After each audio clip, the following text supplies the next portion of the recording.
The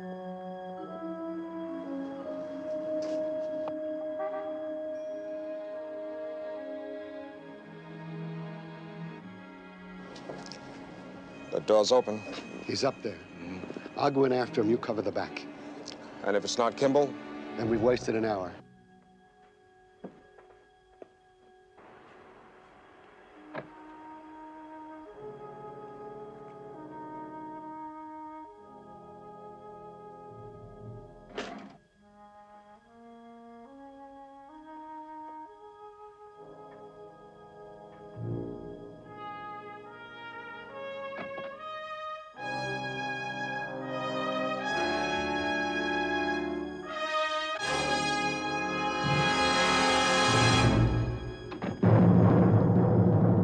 Fugitive.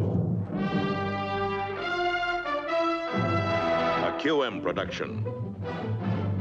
Starring David Jansen as Dr. Richard Kimball, an innocent victim of blind justice, falsely convicted for the murder of his wife. Reprieved by fate when a train wreck freed him en route to the death house. Freed him to hide in lonely desperation, to change his identity, to toil at many jobs. Freed him to search for a one-armed man he saw leave the scene of the crime. Freed him to run before the relentless pursuit of the police lieutenant obsessed with his capture. The guest stars in tonight's story: Mickey Rooney, Nita Talbot. Tonight's episode, This'll Kill You.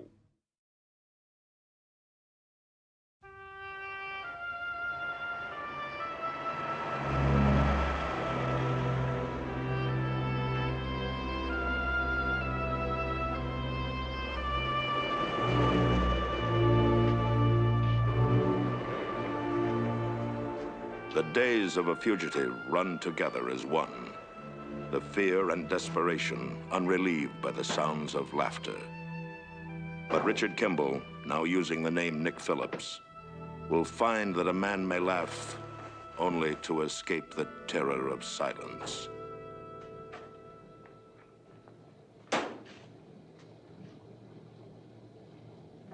Would I lie to you, Mrs. Belson? I tell you, this is it. It can't be. It can't be, she says. Do the Mets lose? I tell you, those are the very same pants that you put in that machine not 45 minutes ago. Oh, but look, they couldn't have. Mrs. Belson, from now on, you're going to have to pay more attention to the labels. When they say use warm water, dear, you're going to have to use warm water. Pay more attention. Charlie, I could... Oh, you could. Look, $6.95 max the tailor charges me to have these made up, and you have to louse up the gag. But she's my neighbor. Here are the real ones, darling. What am I, the neighborhood junkie? No, the neighborhood 3-year-old. Get out of here, you gals, before I call a vice squad, huh? Bye, Charlie. Bye. Bye, Mrs. Belson. Thanks.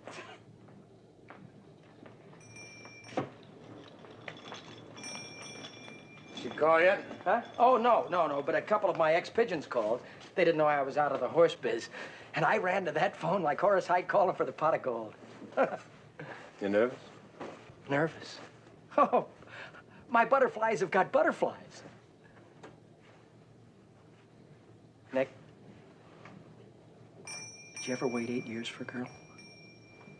Charlie. Well, enter La Fuzz.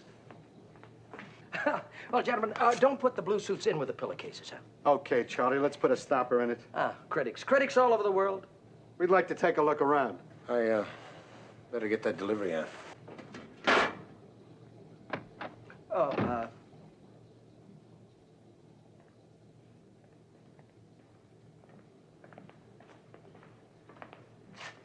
Now, wait a minute, Thorpe. Don't you think it'd be more fun if you had a search warrant? Here. This one was taking off in the truck. Well, why shouldn't he? He drives the truck. He works for me. What's your name? Nick Phillips. Better stick around, Mr. Phillips. All right, look, if you want the $3 million I got out of the Brinks job, it's yours. Okay, pal? Where are the markers, Charlie? Markers? What are you talking about? Laundry markers? I've got plenty of those. I mean, Betty markers, Charlie. Let's lay off the nightclub routines, huh? Look, Thorpe, I haven't got a thing going for me except those machines out there. They better keep you good and clean. Funny cop, the worst kind. You want any more from this one? He's all right, I guess. Just look out Charlie doesn't get you into trouble.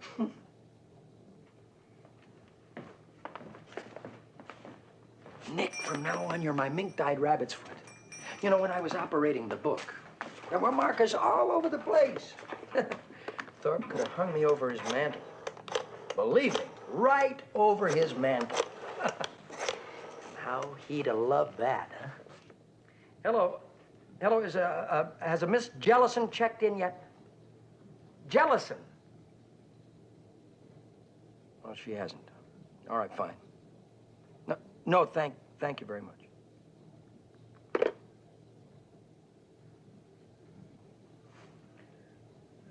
Charlie, what makes me a rabbit's foot? Well, wasn't it you that told me to give up the book? Well, you said some gamblers were looking for you. Yeah. Yeah, you told me that if I kept on taking bets, that sooner or later they'd get a line on me. Only makes sense, right? Well, anyway, all I know is that since you've started to work for me 5 weeks ago, everything has changed. I mean, business has picked up. Paula said she's coming back to me, and I've stayed out of jail. And believe me, that's been a big 5 weeks for me. Nick, I'm never going to let you out of my sight again. Oh, incidentally, would you do me a favor? Sure. Do me just a little favor. Here, take these over to the Maxwell Hotel and give them to Paula. Leave them there for Paula in her room. Some creep in Atlantic City drew them for us on our first date about 10 years ago. She'll get a kick out of it when she walks in the room and sees them. You're sentimental, Charlie. Yeah, I'm the kind of a guy that cries at wrestling matches. You know where the hotel is, don't you? Yeah, somewhere on the west side. Oh, wait a minute. Here's a couple of bucks for the desk clerk. There you go. Oh, and Nick, take your time. Okay. Bye.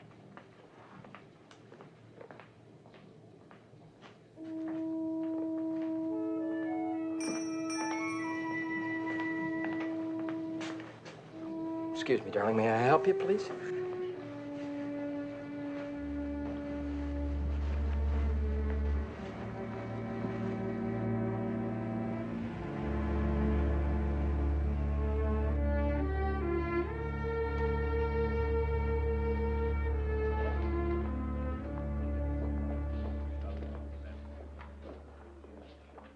I have a couple of pictures for Miss Jellison. A friend of hers would like them put in her room before she checks in. Oh, I'm sorry. And I gotta get the bellboy to do it. Oh, no, I didn't mean we couldn't hang the pictures. I meant Miss Jellison already checked in. How long ago? About 20 minutes. But I think she went right back out again. What am I gonna do with these? Well, we'll have them taken care of right away.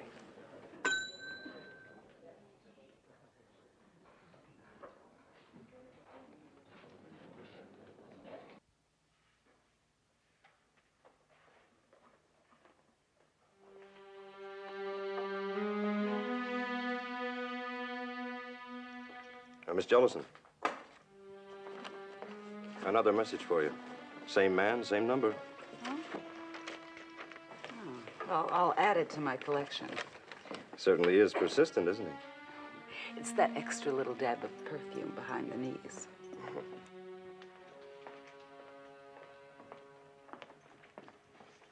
Mr. Paris again? Yes, why?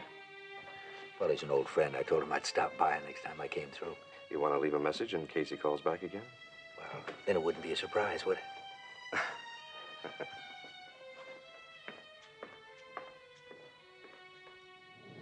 Honey, I'm sorry about having to put you on the other side of town, but that's the way it has to be.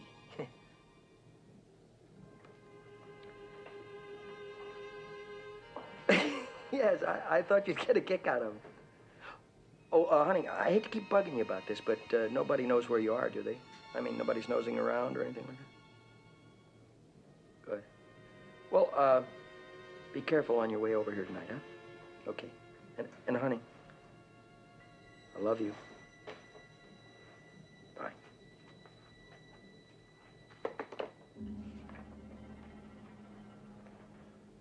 Everything all right? Everything all right. Do horse players die broke? How's this for all right?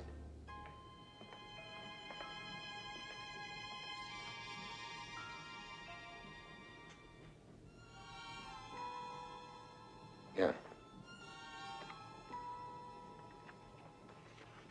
Come on, Nick. Let's get some work done.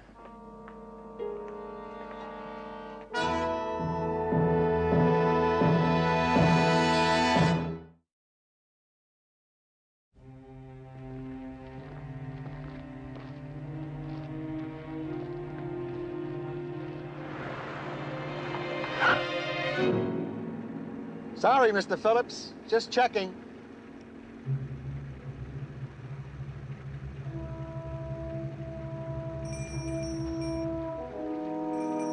Something wrong, Sarge?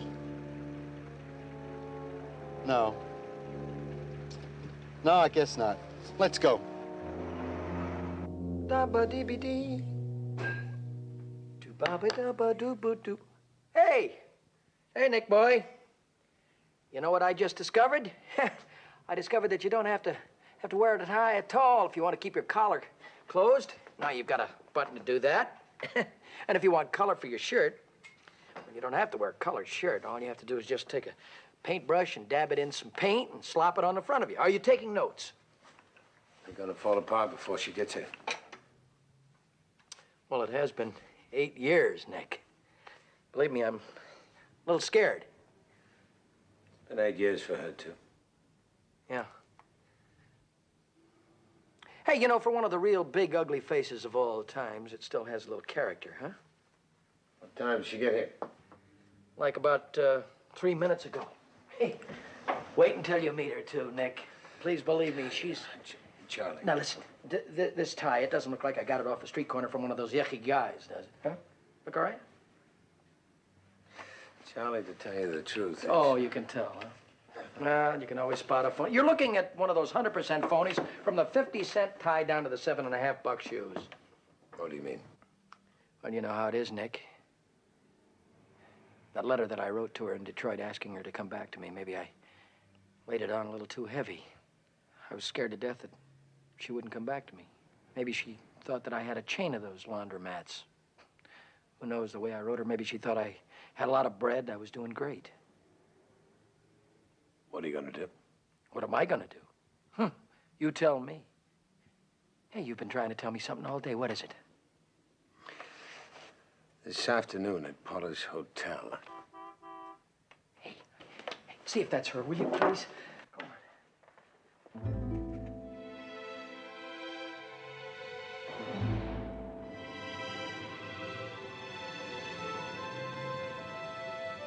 Well, it's a woman.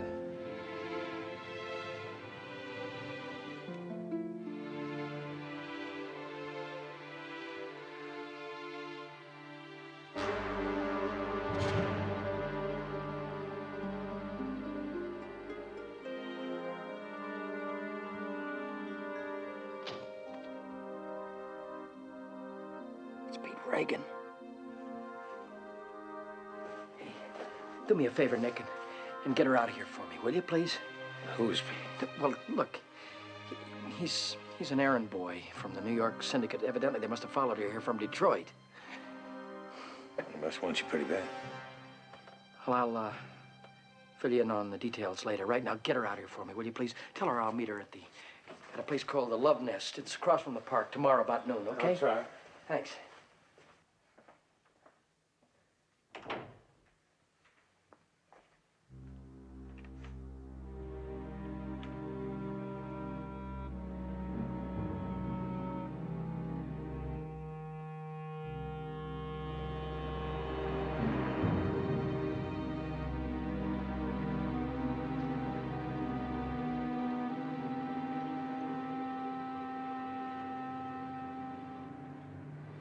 What are you doing here?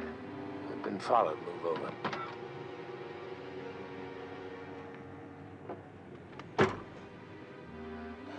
Make it look like you came to pick me up. Look to who? Fellow in back of us. And let's make it look good. Oh, is Charlie watching? Don't worry, he can't see a thing. Let's go.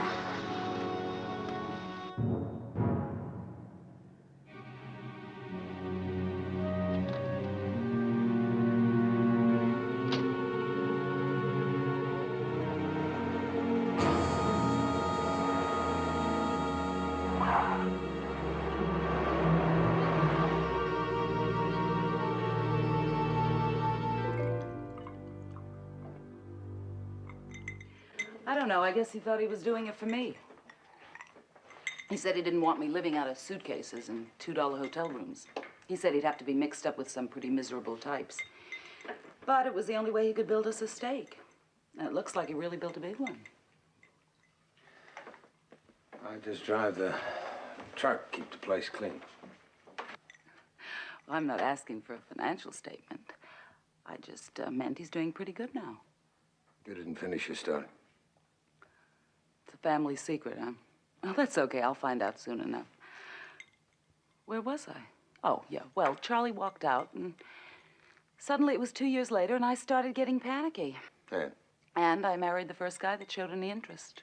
Half the time he was drunk, half the time he was mean, and all the time he was broke.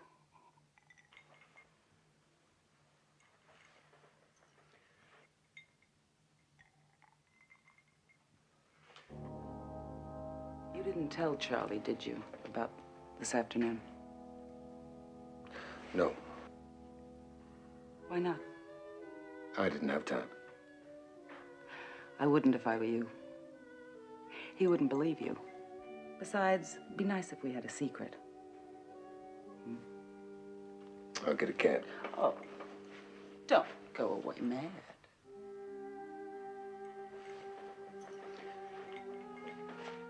Charlie wants you to meet him tomorrow around noon. Across from the park, a place called the Love Nest. Why not? And tell him this time I'll be looking over my shoulder. Now, where am I meeting you? Here's a nice place. Charlie happens to be the man you're going to marry. He's also my friend. I'd like to leave it that way.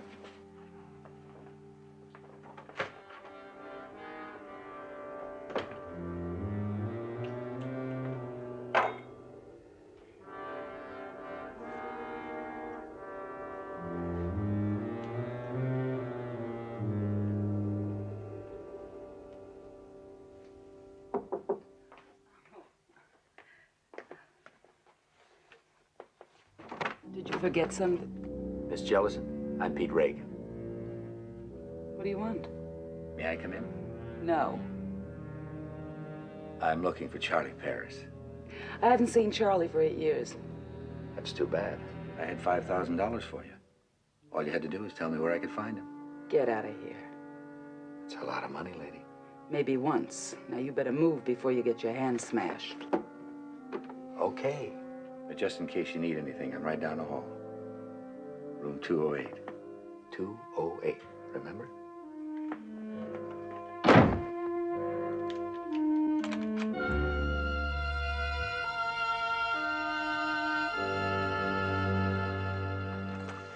I don't care what you say. I mean, it's you know, you can only take so much. You were gone an awful long time. It is 20 minutes over and 20 minutes back, Charlie. Oh, I know. I don't know what's the matter with me. I've just been going crazy. I'm sorry to get you mixed up in this big mess. Seems like they've gone a long way to collect just a bit. Well, I'm not running away from any bookies. Well, you don't have to tell me if you don't want to. Now, look, I'm not any hood or anything like that. I couldn't swing that way. And it's not the ponies either. Problem is, it's the clubs. Yeah, the clubs and the guys who run the clubs. And these guys are all over, you know? Anyway, a couple of these guys, they picked up on me. And things started getting better. I got better jobs, good money, better billing, everything. And all of a sudden, I got invited to these guys' houses every once in a while. Of course, I'd do 20 minutes next to the piano, but I got invited to the parties anyway. When you go to these parties, you begin to collect information that you didn't even ask to hear. Last year, the New York Crime Commission, they called me in as a witness. Oh, they called in about 200 other witnesses, too. And I told them what I thought all of the other witnesses were telling them. I found out that I was doing a solo. A lot of people were getting hurt.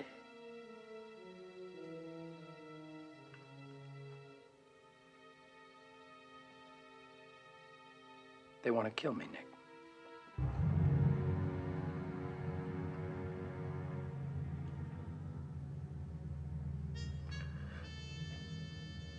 Well, can't you get out of town? I want to see Paula first. Charlie. What is it you're trying to tell me, Nick? Nothing. What is it, huh? Nothing. She'll meet you tomorrow. She said she'll be more careful this time. Well, that's good. What's a love nest place? Oh, the Love Nest? It's a little candy shop with uncomfortable chairs, everything. You know the kind. You're kidding. What's the matter? Don't you think I'm the type? I know all about those things like milkshakes and macaroons. What's that cold stuff? Ice cream. Oh, sure. I know all about that jazz. Besides, it's kind of romantic. You be careful, Johnny. Careful. Oh, wait a minute, Nick. I'm not going to get in any trouble. I'm too chicken. Besides, you're my good luck charm.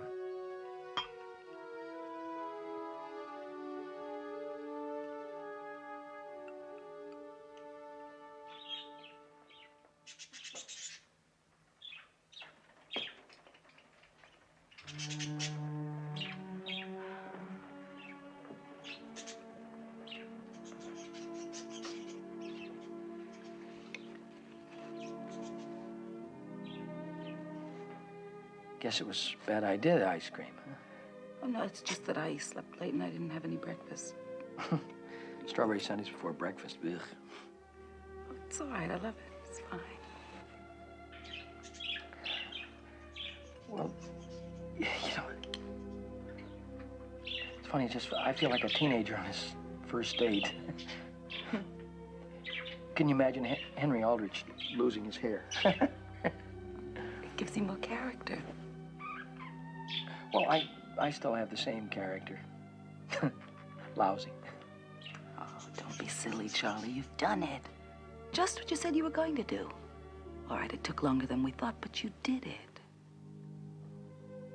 Paula, listen to me. I knew what you were going to say, Charlie, but it was my fault, not yours. Baby, you don't understand. Understand what, Charlie? I lied to you. About what? Well, that letter I wrote to you, I wrote it kind of heavy because I was scared that you wouldn't come back. Truth is that I haven't got a quarter. The only thing I've got is that one lousy suds factory, and it's getting back up to its lint trap. I haven't got a cent either. I can't even pay my hotel bill.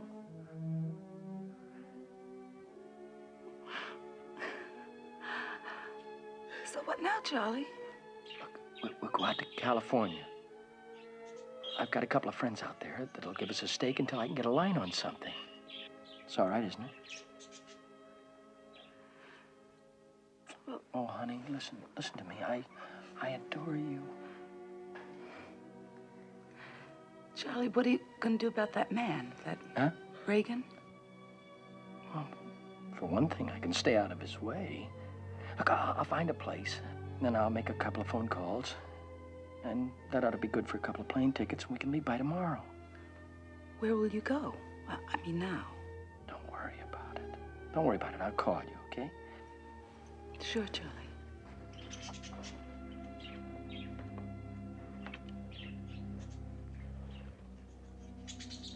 Love you, darling.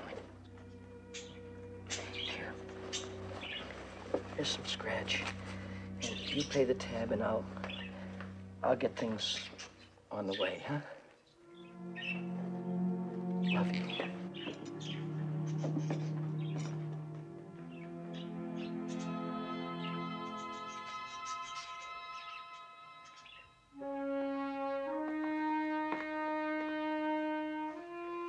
Do you have a minute?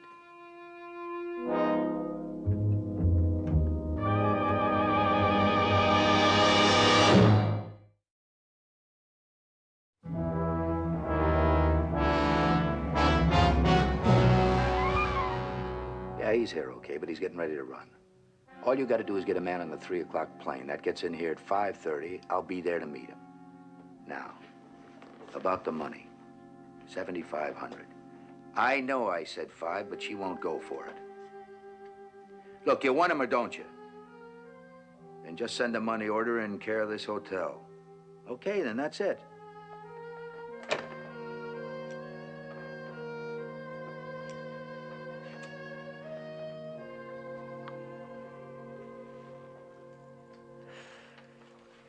Where are you going? To my room. It's just like this one. You think Charlie will know to call me here?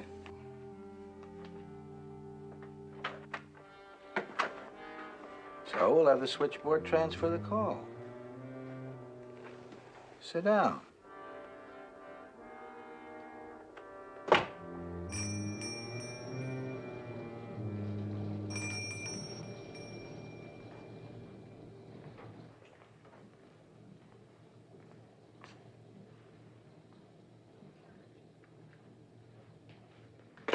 Charlie.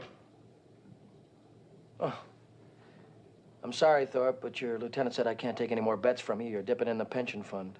Is Phillips around? Nick? What do you want with him? Is he hot? Maybe. I'd just like to take another look at him. Oh, be my guest. You're entitled. You know where I could find him? No.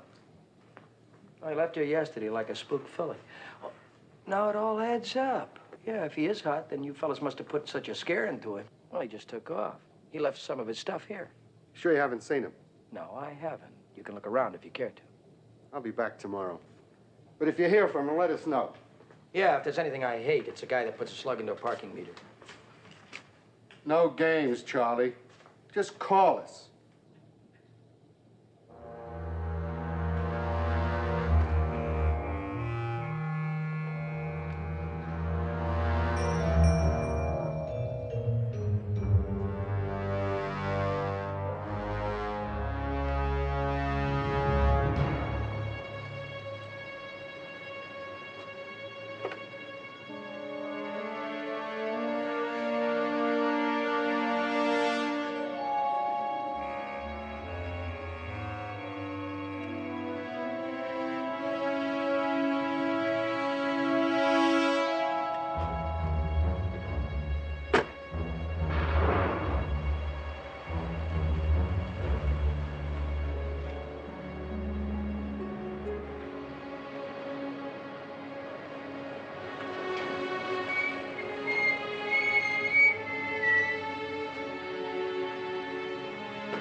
Anything wrong, Nick?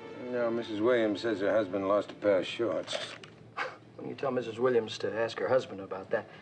Oh, I know you've been driving an awful lot today, but would you do me a favor? Sure. Would you drop this over at the hotel for Paula? Just leave it at the desk, huh? I'm going to take your advice, Nick. I'm getting out. I'm taking Paula with me. After I gather up a little more scratch than's in that envelope there. Oh, here, wait a minute. I want to write a little note, a card or something. What's this? Here. Oh, I had my palm read. You had your palm read? You know, I believe in that stuff. No palm read? No, and business cards. No, when are you going to learn? I want to let Paula know where I'm going to be. Where are you going now? Well, I've got a room rented over a dump called the Clinton Hotel. I'm going to stay there till I get some more loot. Charlie, I got $40. Forget it, Nick. Just deliver that envelope, will you? Okay. Nick, oh, incidentally, the cop, Thorpe, he was around. He was asking some questions about you. And don't get worried. I didn't tell him anything. I said you had gone off somewhere, you know. Got troubles, Nick? They think I was mixed up in something a couple of years ago. And I wasn't. Well, that's your business. So you and I guess we're a couple of runners. I guess that's why we get along so well together. Huh? Maybe. Well, Thorpe's coming by tomorrow. Ask some more questions. Don't worry, I'm not going to tell him that you were around. I'll tell him that you've taken off someplace. You've got that in mind anyway, haven't you? Well, I hope we meet up with each other again sometime. So do I, John.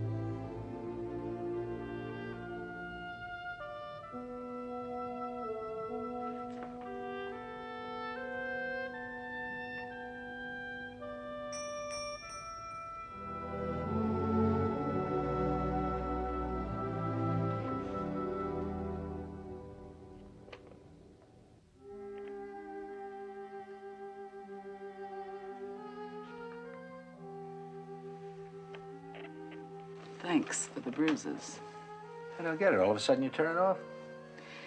Let's go downstairs and have a drink. What about your phone call? We'll have him transferred to the bar. See, I learn fast. Yeah.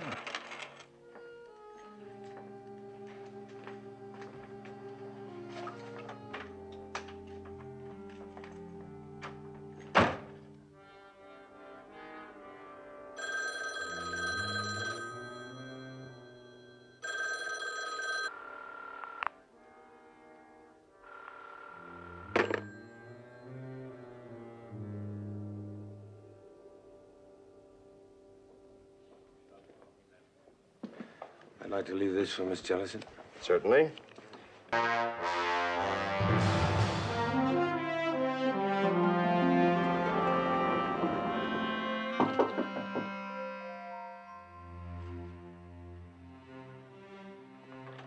Yes? Nick. What are you doing here? I thought you'd be out of town by this time. I had to talk to you, John. Did you give her the money? Yes, I did. Look, I got $300 right here. Charlie. Things almost. Charlie. Here's the three. What's the matter? Huh? What's the matter? Charlie, there is no easy way to tell you. No easy way to tell me what, Nick. About Paula. What about Paula? She and Regan were together in the bar. It's not a very funny joke, Nick. I know it isn't funny. All right, if she was with Regan, there must have been some reason for it. Maybe he was on her back and she was just trying to get him off, that's all. You believe that? You don't think she's trying to put the finger on me, do you? You said it, Charlie. I did. Wait a minute, Nick. Listen, I've known Paula longer than I've known you, and if you're going to marry somebody, you got to have faith in them. And if it's stupid to have faith in somebody, then all right, then I'm stupid. You stay here, you're like a tin can on a fence. Nick, up until now, my life has been like something wrapped up in a dirty old newspaper. And now, for the first time, well, if this ever rotted on me, I wouldn't want to make it know how anyway. She sold you out, Charlie. That's enough, Nick. Now, go on, get out. Come on. Go on over to the place and get your stuff and get out.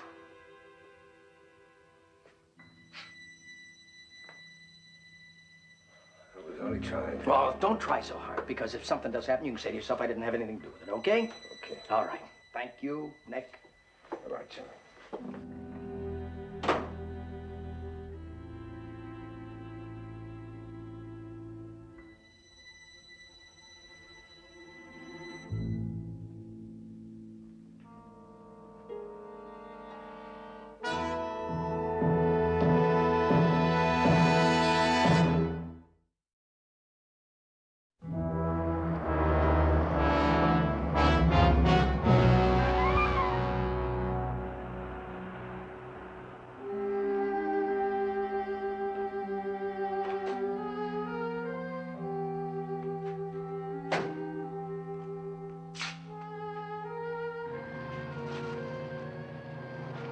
You're right. He didn't believe anything I said. You see, you just aren't pretty enough. I hope you got a good price for it.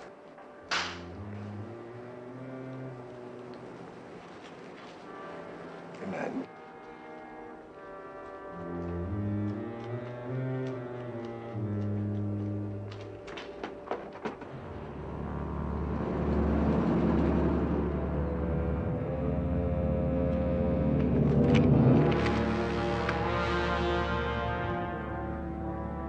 gotta get there in about 20 minutes.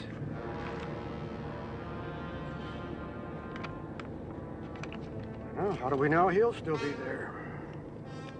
She'll take care of that, don't worry.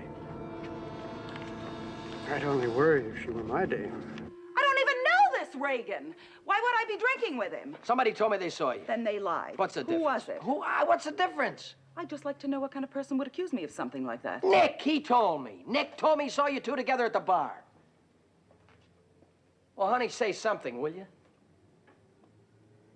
Say something, honey.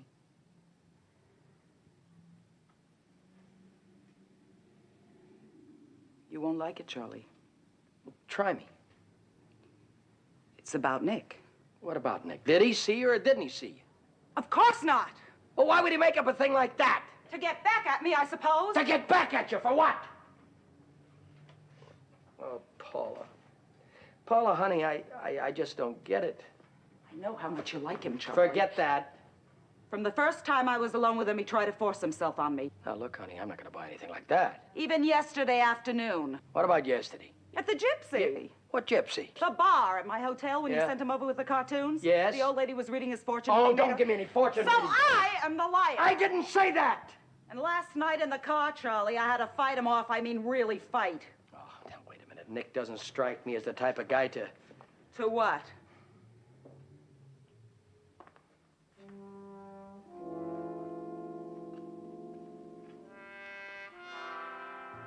To do this? Get me a drink. Go on, get me a drink. Hello, give me Logan 711121. Hello, is Thorpe there, please? The police? Never mind. Wait a minute. Hello, Thorpe. This is Charlie Paris. You know that fellow that you were making inquiries about, Nick Phillips? Well, you can find him over at the laundromat. He'll be there in about 10 minutes. He's on his way over there right now. Oh, nothing. Nothing. Yeah. Well, listen, what is he supposed to have done?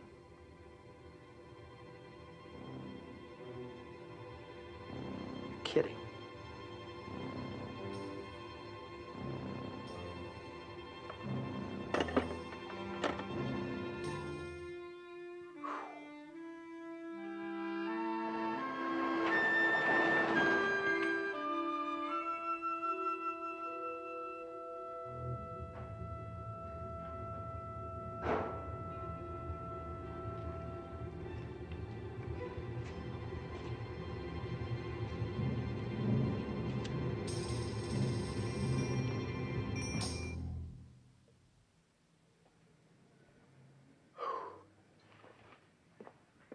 What's the matter, baby? You look like you're a little jumpy. Charlie, I want Why don't you get on the phone and call the airport, get a ticket, and get out of here? Anyway, huh? Here's $50. Get into No, a I don't motel want in any Los more. Angeles. I'll join you. Listen, you might want to buy a magazine or something. No, Sweet. I Honey, don't when want- I give a gal $50, she takes the money. Here, put it in your little purse and you... Wait a minute. Wait, just get away. Get off that. What is this? What is this? I saved it. You saved it. In 24 hours yesterday, you were broke. I wanted it to be a surprise. Surprise. It's a surprise, all right? Go on, get away from me. Yeah, he was right. Everything he said about you, he was right. Hello, give me 657-6570. No, he's no longer taking bets. Yes. Yes, that's right. Where are you going? Going over to Nick. I'm not gonna let him sit on that fence like a tin can. You can't believe him, Charlie. He's nothing to you. Then what are you? What are you? And where'd you get those bruises? Huh? What about those bruises? Sure, Charlie Paris. The biggest laugh of the century. The hippie of all times. I have to believe a lying little...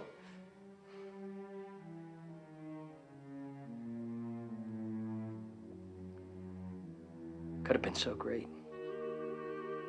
Why'd you have to blow it?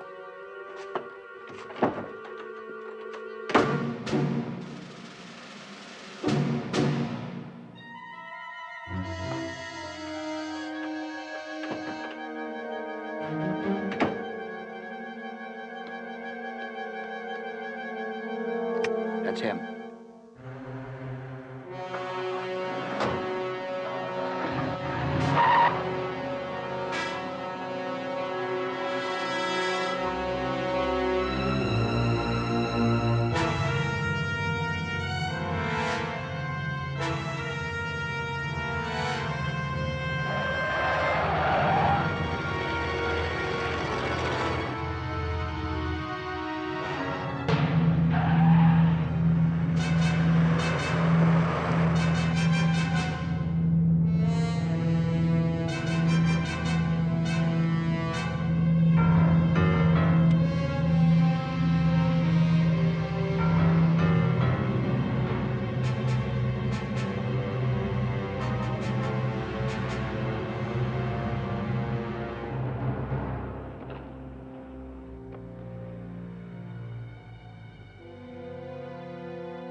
The door's open. He's up there. I'll go in after him. You cover the back. And if it's not Kimball? Then we've wasted an hour. 90 seconds, I'll start in.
Just get back there!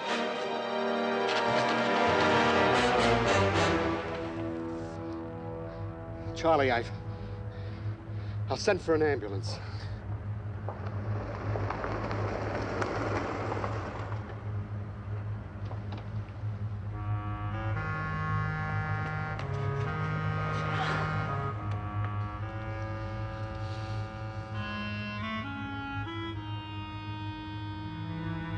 Can't think of anything funny. Charlie.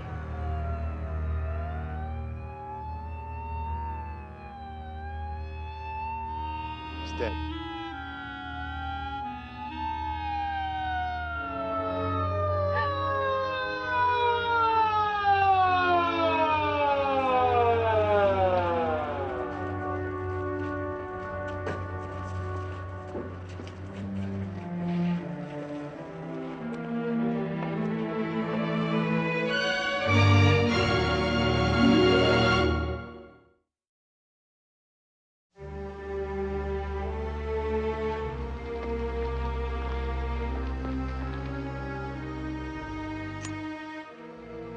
Yes, sir.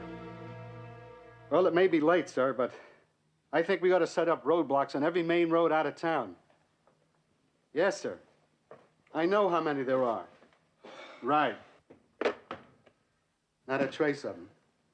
And for your sake, let's hope we never find out for sure it was Kimball. Bracken! Anything in there?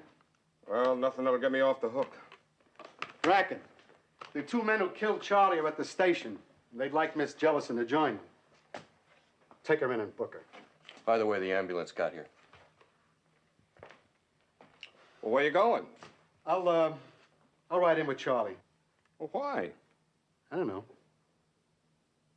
I guess I like the little guy.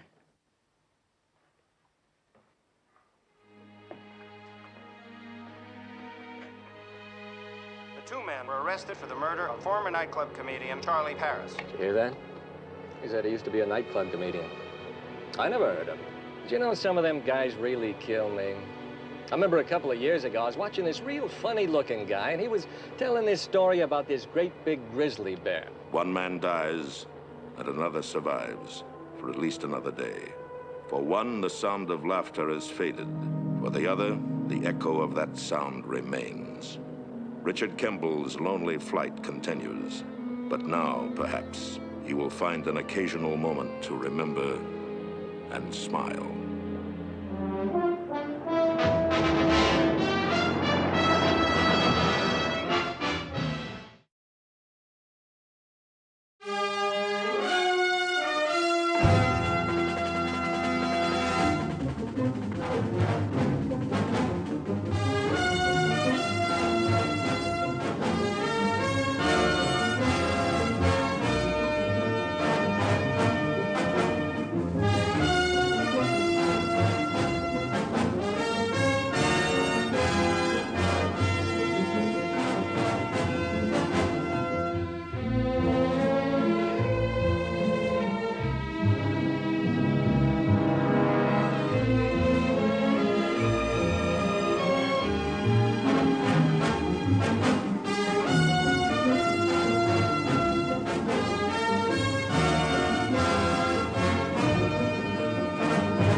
But while I'm talking to you, there's something I wanted to ask you.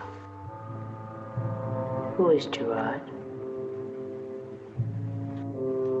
I warned you I was observant. You're afraid of him, aren't you? Afraid of who?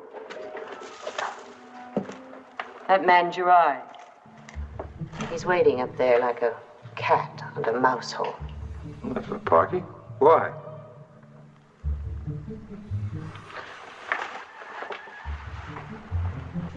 He's a policeman. Why? What did you do? That's what they think I did. They think I killed my wife. The Fugitive. A QM production.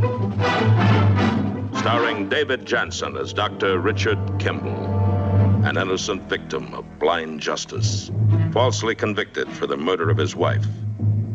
Reprieved by fate when a train wreck freed him en route to the death house. Freed him to hide in lonely desperation, to change his identity, to toil at many jobs. Freed him to search for a one-armed man he saw leave the scene of the crime. Freed him to run before the relentless pursuit of the police lieutenant obsessed with his capture. The guest stars in tonight's story, Stephen McNally, Nan Martin, Richard Anderson, also starring Barry Morse as Lieutenant Philip Gerard. Tonight's episode, The Iron Maiden.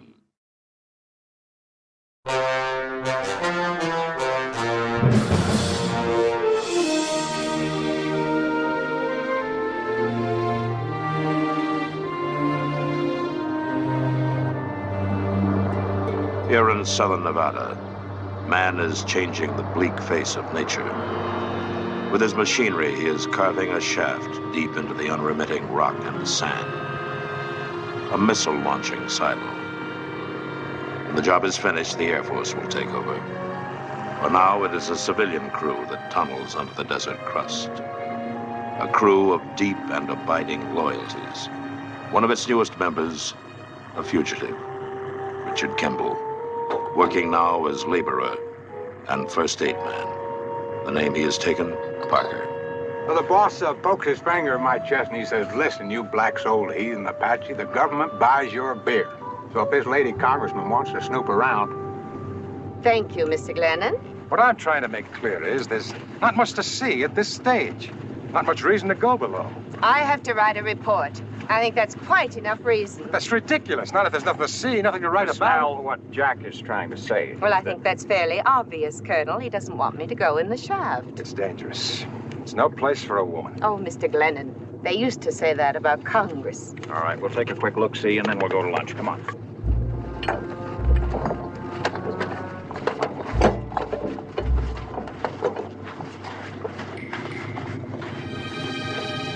Anybody but her. Anybody.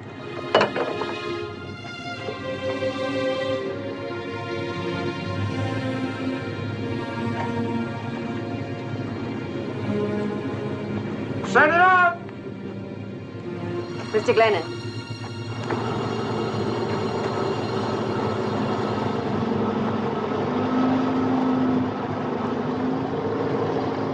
Joe, get those cans out of there.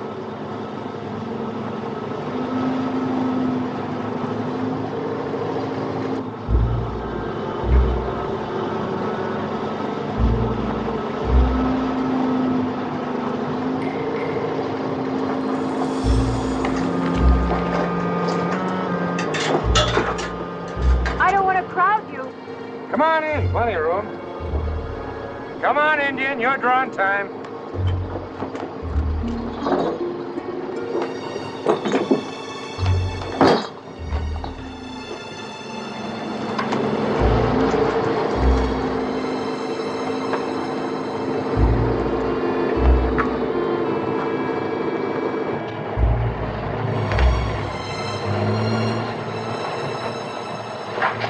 Spooky, but you get used to it, Miss Layton. Maybe. I like to build up. I hate these oversized post holes. We were glad to get the contract. I needed the money. You ought to know.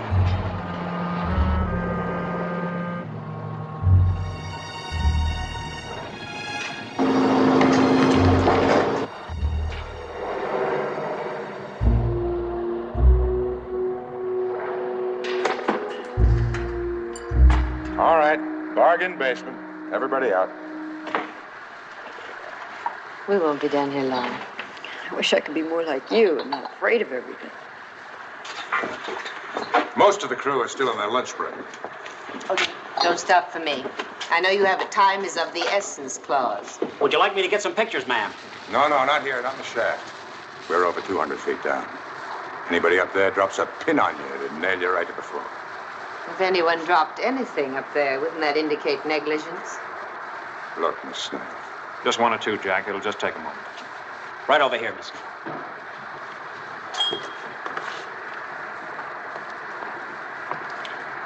Now, just a little smile to please your constituents. Oh! Oh! Her heel! Get a box in the tunnel. Easy.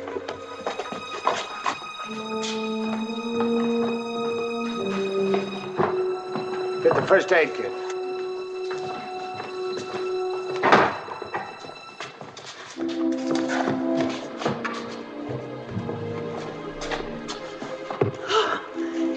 Such a stupid thing to do. Stupid. Parker handles our first aid. He's good.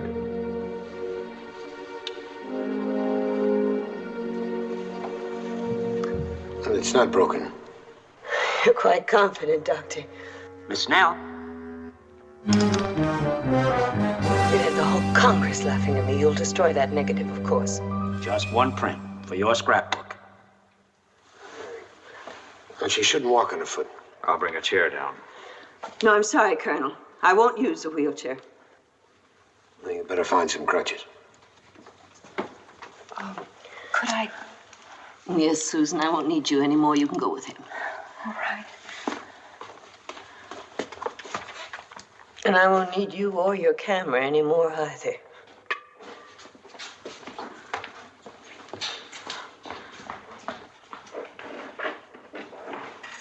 Take her away! Here you are.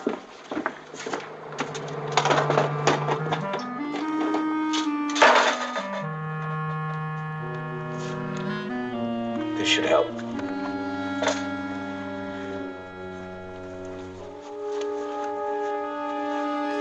I feel like such a fool. Back to work, boys, huh? Come on, move.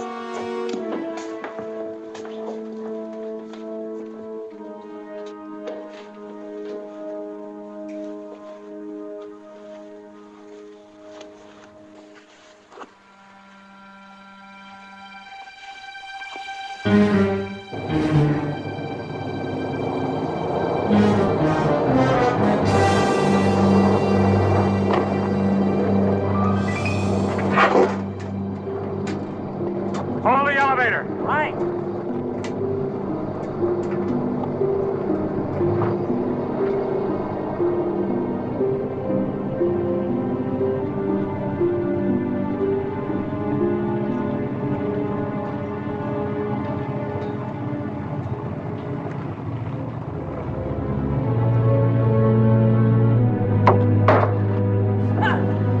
Look out down there!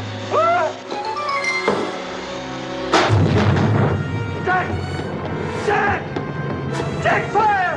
If it gets to the tanks!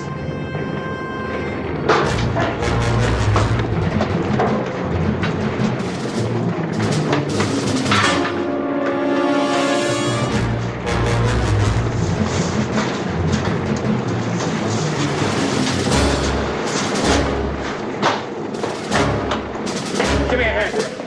Under control. Is there another way out? No. Now give me a hand.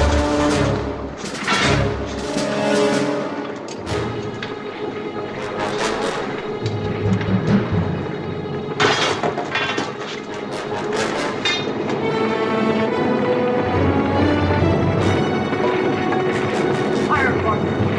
Fire!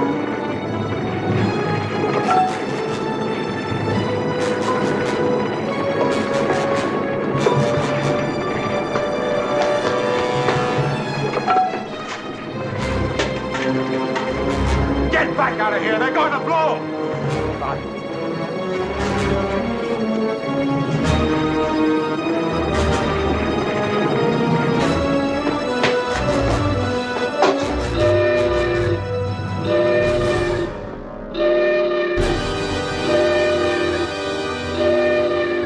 Dial 9, that's the control room.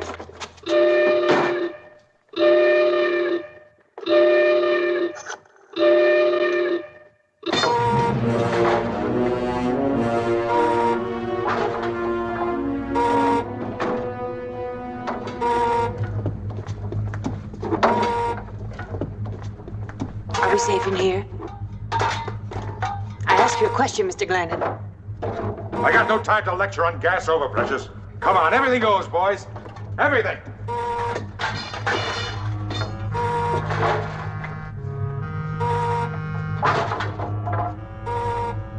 Okay, everybody, against the wall. And down. You Snell?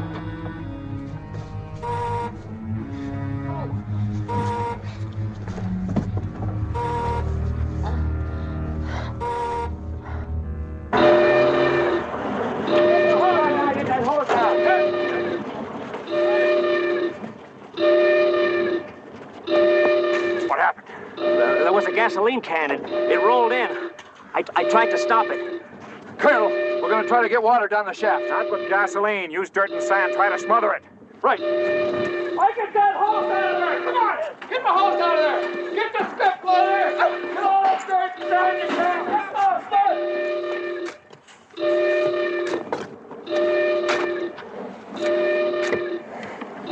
It's hot. It's too hot.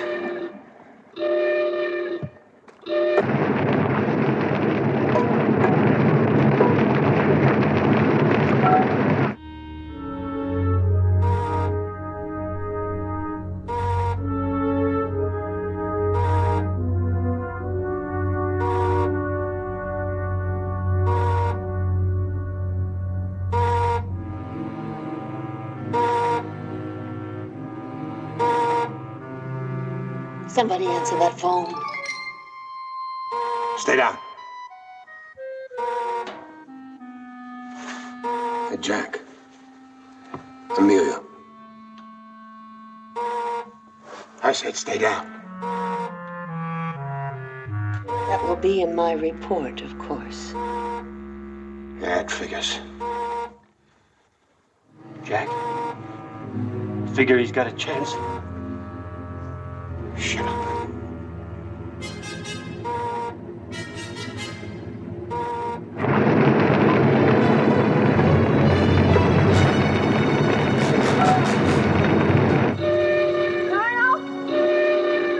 Carl! They don't answer the phone. Keep trying.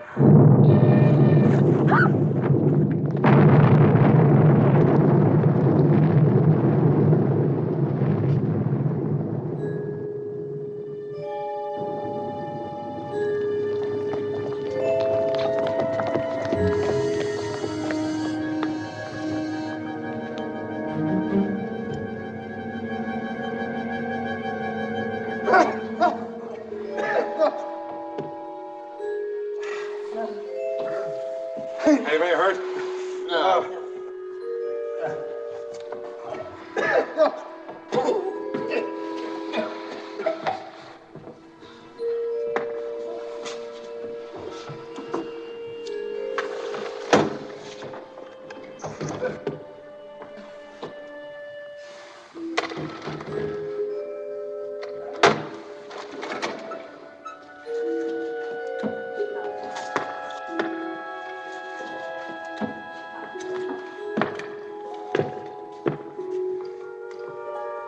Let's get to work on this door.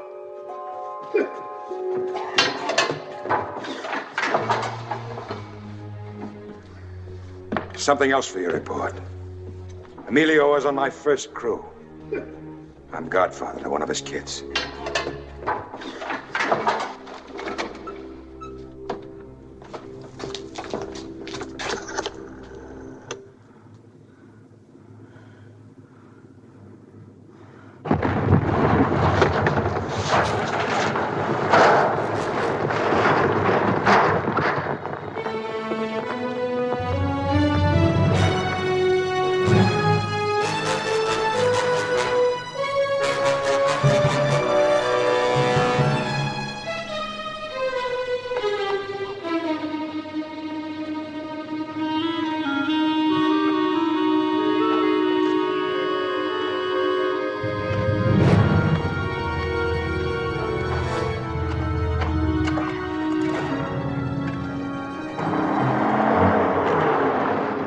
It's caved in.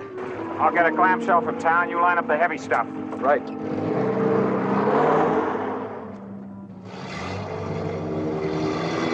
Cooley! You'll clear all pictures through me. Yes, sir.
Two hours gone by. It's not too late, is it? Depends on the air supply. Look, I know it's rough. You must be fond of her. I was with her for 6 years. She was wonderful to me.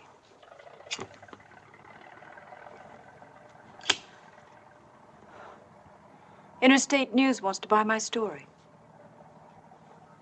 They called you? We were talking.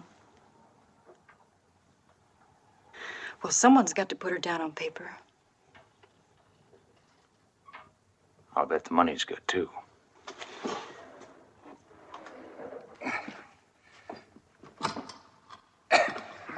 This business, you never can tell. Emilio's smart, you know. I knew a fellow once got caught like that. Got under an overhang. When we dug him out, he was as good as new. I think I'm whistling at the moon. Well, I think every man has to keep on hoping. Yeah. Alec, take over, will you?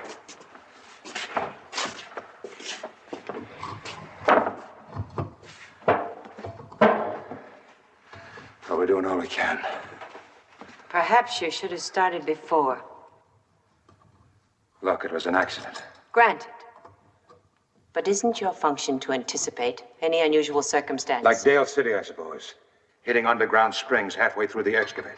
All right, you should have surveyed the site. I took the government survey. I was working close. The whole committee saw it my way. I had the extra appropriation right in my hand. Till you knocked it out. I was doing my job. Do your job. But don't turn to stone. Don't try to be like a... Jack!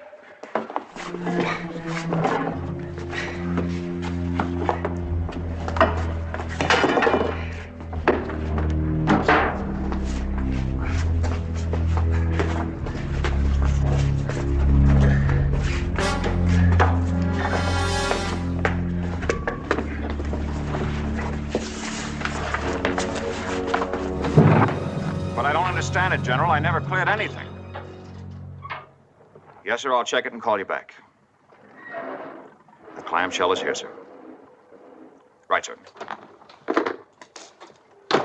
Dave Cooley reporting back, sir. That's my CO chewing me out. The wire service has picked up a picture, running it in all the front pages in Washington. Everywhere. Yours? All mine. Exclusive. Coast to coast. I told you to clear all pictures with me first. Oh, this wasn't on the accident, sir. No doubt about it, Captain. I'm going alone, 245 plane. I'll pick up some men out there. This time, one way or another, I've got him.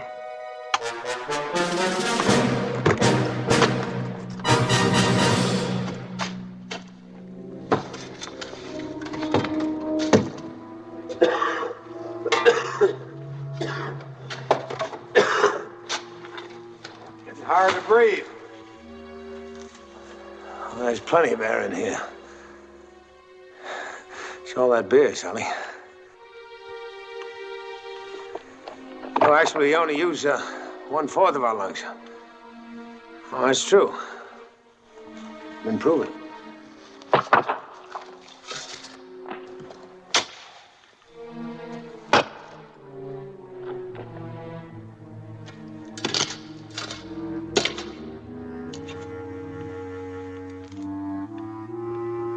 Hey, Jack.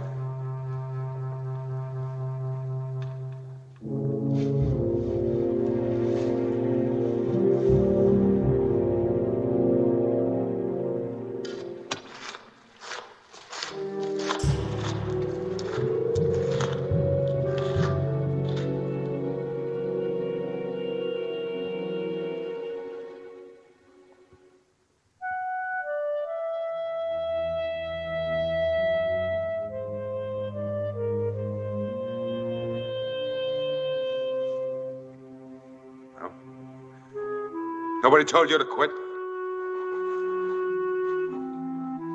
Move the dirt off him.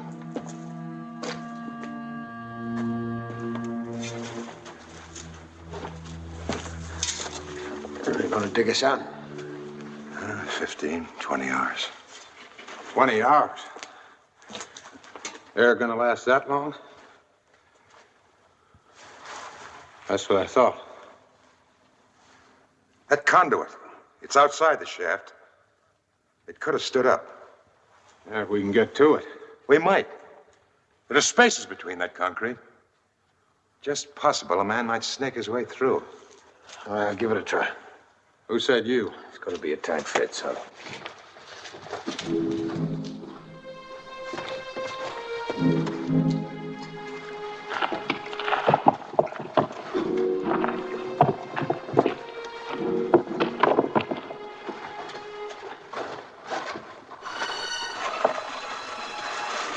To your left.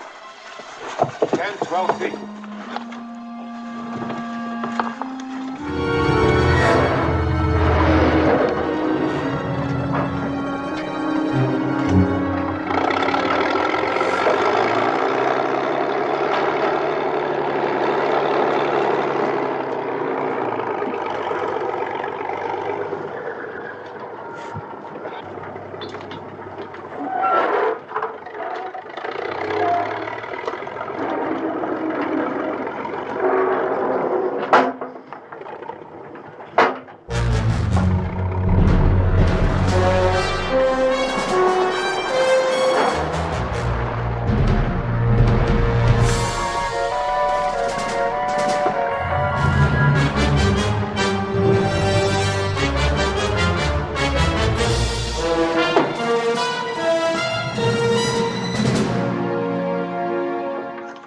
Colonel Lawrence?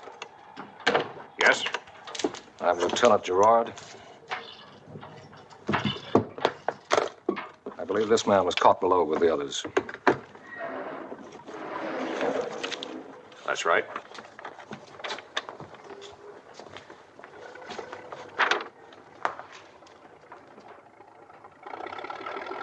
I can't believe it. I've talked with him. He seems quiet, intelligent. Yes. A quiet, intelligent murderer. I'd prefer that no one knows who he is or why I'm here. Mr. Gerard, this is Miss Late, the Congresswoman's secretary. How do you do? Mr. Gerard is a friend of, what's his name? Parker. That's right, Parker. Colonel, what are the chances? It doesn't look good. I'll wait.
Hey, Jack, I think I've got it.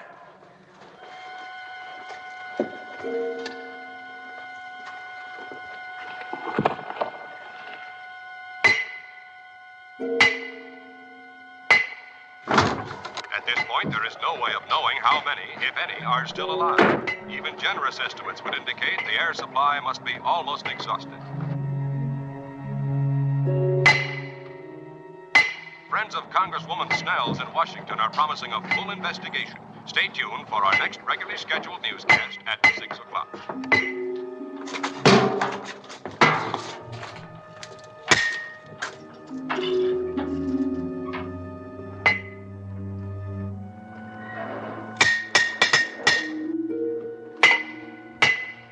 Pull the cap. I'll rig the compressor and get the colonel.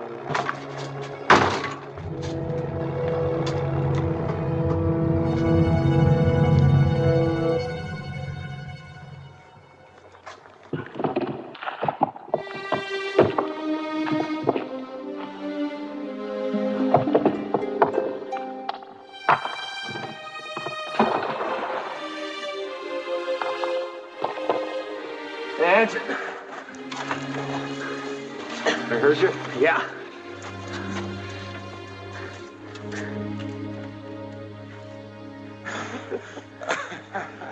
Lucky Jack Glennon. He did it again. He's just too mean to die. He did it.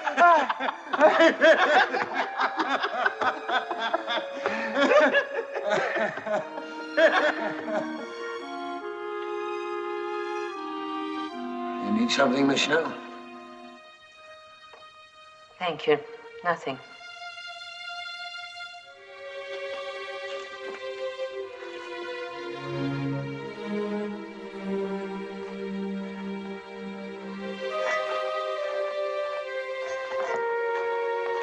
You think the headset will go through? It should. It's small enough.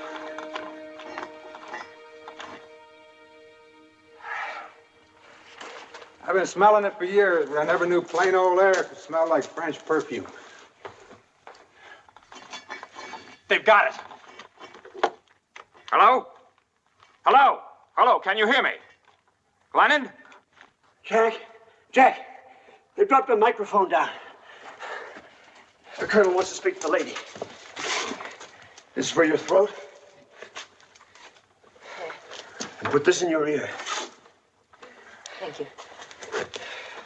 Hello? Congresswoman Snell speaking. This is Colonel Lawrence. Are you all right? Quite well, Colonel, under the circumstances. May I speak to my secretary, please? Marion, I'm so glad. You can release this statement to the wire services. I intend to fix the blame for this. If it hadn't been for one of the crew, a man named Parker. Well, I just don't know. Here, tell her about yourself. Mr. Parker.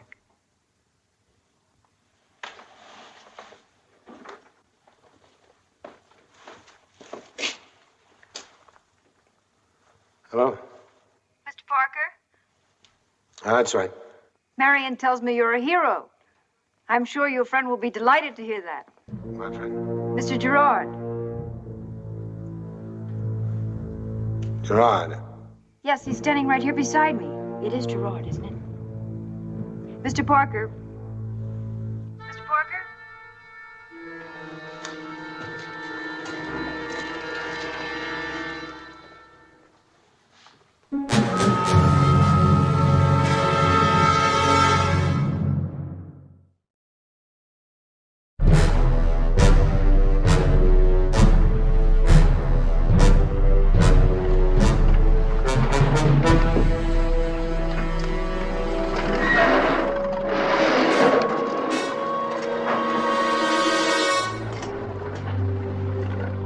Does that crane operator know what he's doing?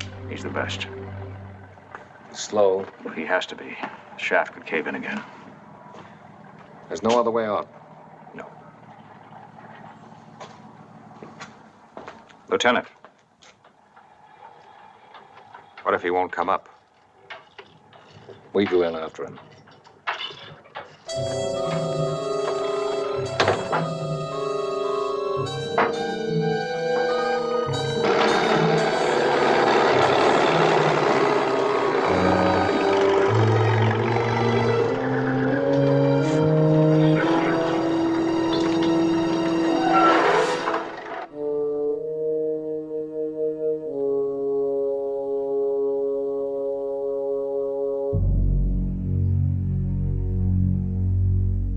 You hear anything? Not a thing.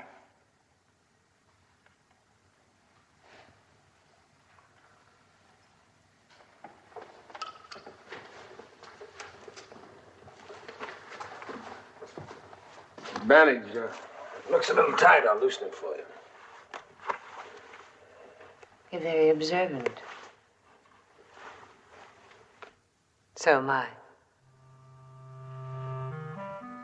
Strange.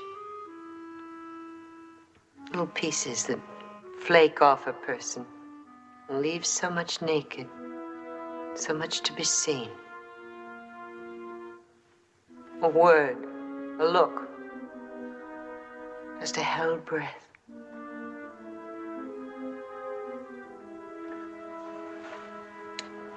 Feel better? Much. You should have been a doctor. Bothered you, didn't it? Just the word. I say doctor. It's like a whip flicking off one of those little pieces. Another word I've noticed.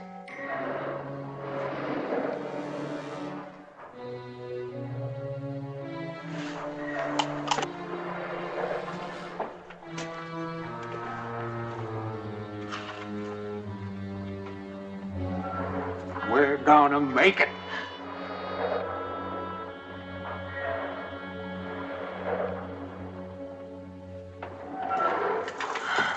They'll be breaking through soon. You'll be out. You've been hot-footed back to Washington and started to scream. Mr. Glennon, let's not make this a personal issue. I am the chairman of a congressional subcommittee. I'm working for you just as much as everyone else. Sure, keep projecting. It makes a nice public image. You project a rather strong one yourself. Patron saint to an army of featherbedders. That's Washington talk. Not at all. It's based on considerable observation, Dale City and here. You have 20 more men on your crew than you need. What do you suggest I do with them?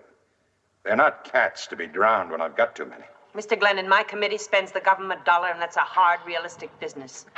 And if you choose to carry 20 extra men out of misplaced sentiment... They'd do as much for me, and more. A lot of them weren't eating regularly. It was rough. Oh, you tied the can to me good on that Dale City job. Don't blame me. You bungled the job. I didn't bungle it. You showed manifest incompetence. I had to point out... You had to whip somebody because you had been whipped. Because Senator Halsey gave you the brush. Mr. Glennon. You had them all tagged for wedding bells. And a cheap little blonde grabbed them away. Gossip. Left the great God Snell with egg on her face. She had to have a human sacrifice to give her back her self-respect. Him, me, anybody. Just happened I was first in line. Not true. Oh, don't tell me. I've got friends in Washington. Don't count on them. Mr. Glennon, don't ever bother to bid again on another government job.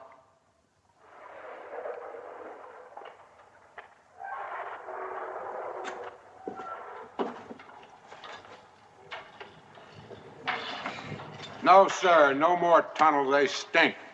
Next time, Jack gets us a nice little dam. Or a bridge, huh, Jack? Yeah, next time nothing. I'm through. I'm broke. Well, you can't quit now. You got to chip in. For Alec. His wife's going to have a baby. Kid? Oh, that's swell. When is she expected? Oh, maybe 4 or 5 years. 4 or 5 years. Why, you Help! 4 or 5. You can't buy that in the supermarket. I wouldn't know. I'm not shopping. I've got what I want. You don't believe that? Should I? Well, I'm on 4 congressional subcommittees. Chairman of one. Respected. Quoted. I have national coverage.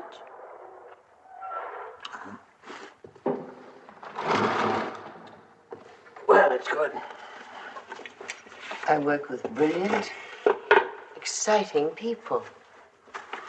Some I've known for years. We have formed close and lasting associations. Well, it's very gratifying.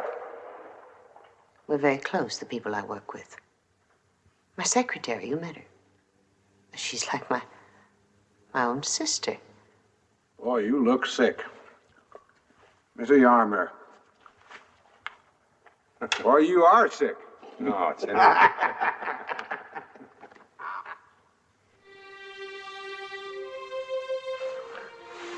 Why do they bother you? They don't. I just told you I've got what I want.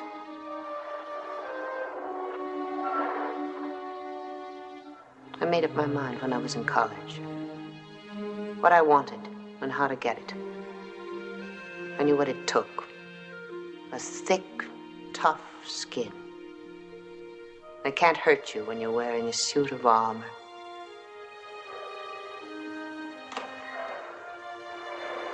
But you can hurt yourself. If you get locked inside. Well, maybe I like it inside. Maybe I'm used to it. Maybe I don't want to come out. Every human being needs someone to talk to. I talk to my analyst. Through my visor. For $30 an hour, he's glad to listen. And while I'm talking to you, there's something I want to ask you. Who is Gerard? I warned you I was observant. You're afraid of him, aren't you? Afraid of who? That man, Gerard. He's waiting up there like a cat on a mouse hole. That's for Parky? Why?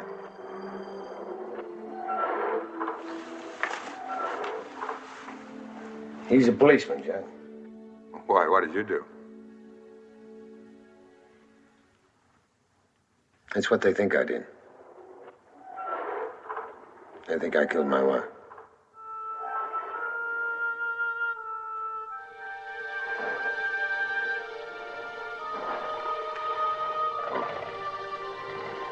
Let them ask me what I think.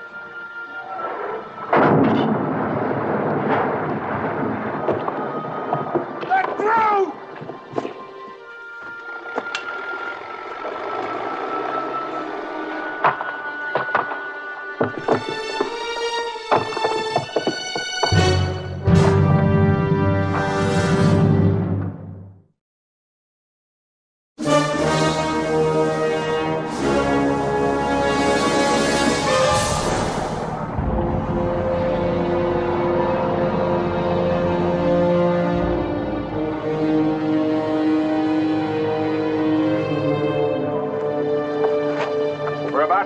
One up. Will you all stand back, please?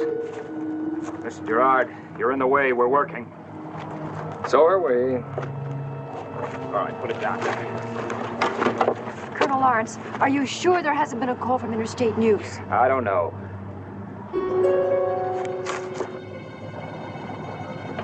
Hey, Colonel! They're sending the dame up first!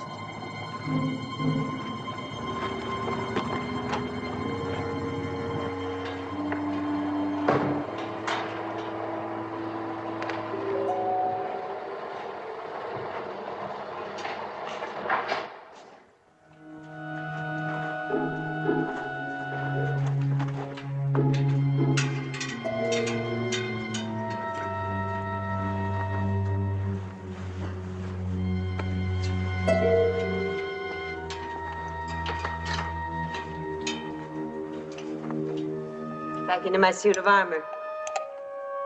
I guess everyone gets trapped in his own way. When I'm having breakfast with my secretary, Dr. Kimball, I'll read about you in the papers. That's it. Okay, Victor, take her away.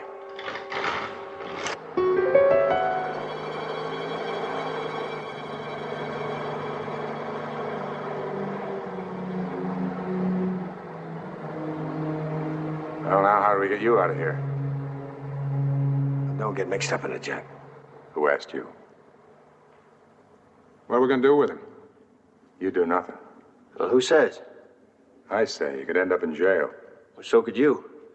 You figured to go alone? Yeah, since when did you start working without a crew? You got a way to do it, Jack? Maybe.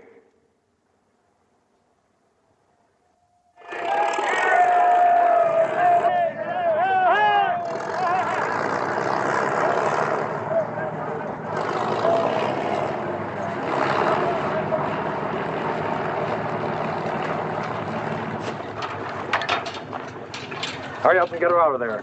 Send that cage back down. Hold it, Gerard. These men know what they're doing. Will someone get me out of this mummy case? Of course. You're waiting for Parker. You're a policeman. You're very perceptive. So is he. Did he give you any trouble? A lot. He saved my life. All right. He'll be coming up, too. Where's my secretary? Well, it's a simple question. Where is she? Talking to Interstate News, I think. Killing a story. Killing what story? Hers. The one she sold when she thought.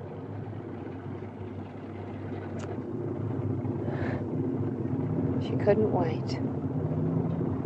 Marion! Oh, thank heaven you're all right. Oh, Marion, we were so frightened. Were we?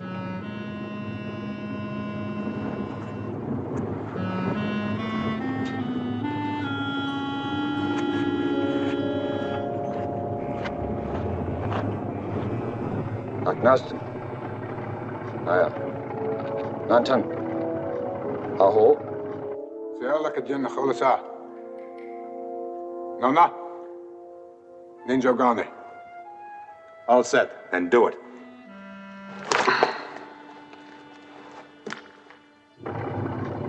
Hey, there's something wrong with the headset. I don't hear him no more. Up there on top! We need some help! What's wrong? Parker must have gone off his nut. He smashed the microphone and hauled up in the control room. He doesn't give up. I'm coming down! All right.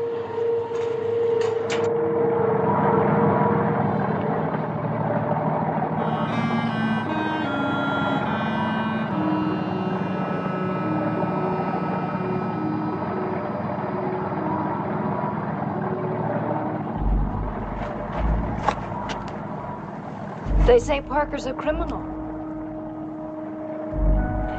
People fool you sometime.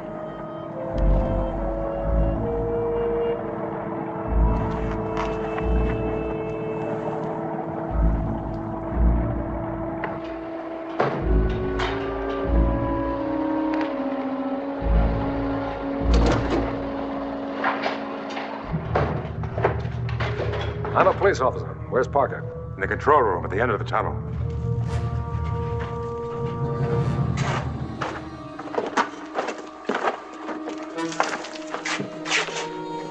He's the one who was killed. I told you, Parker's in the control room. I have to warn you, he's wanted for murder. Murder? So if anyone tries to interfere...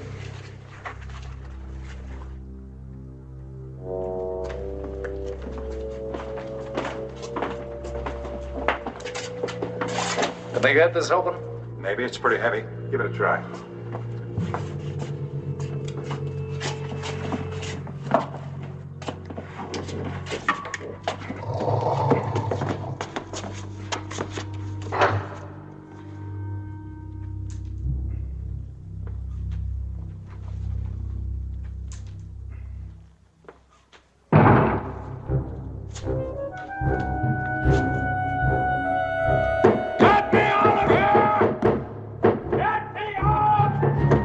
It's jammed! We're trying!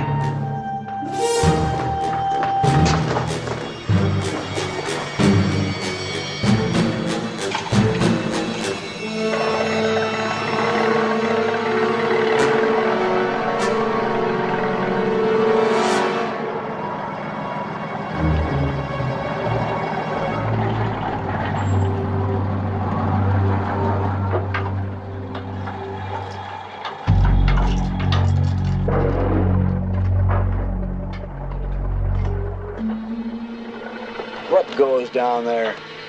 I don't know.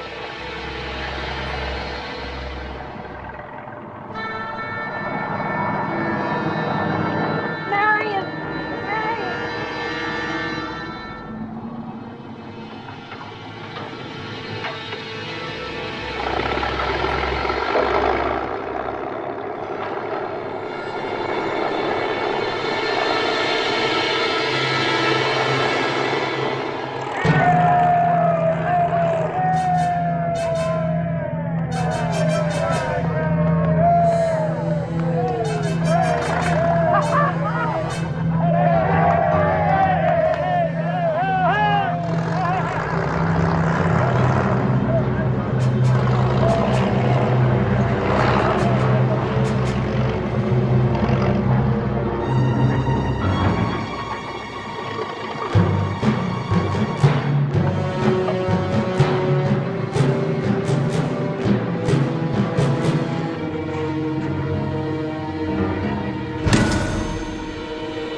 That was a fine thing you did for Parker.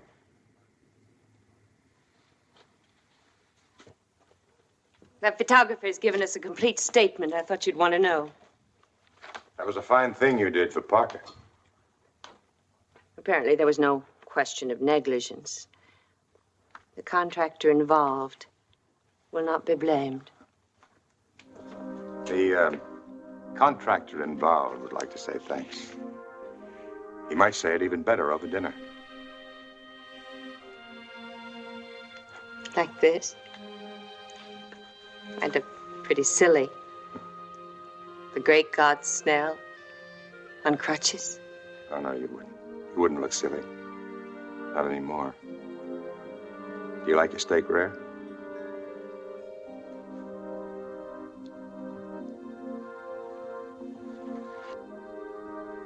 Richard Kimball eats alone. For him, all roads are lonely, all seasons dangerous. Until the day when he can prove his innocence, Richard Kimball must remain a fugitive.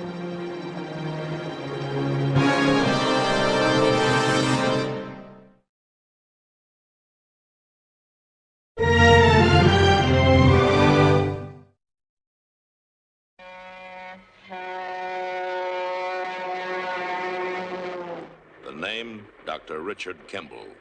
The destination, Death Row State Prison. The irony, Richard Kimball is innocent. Proved guilty, what Richard Kimball could not prove was that moments before discovering his murdered wife's body, he saw a one-armed man running from the vicinity of his home. Richard Kimball ponders his fate as he looks at the world for the last time and sees only darkness. But in that darkness, fate moves its huge hand.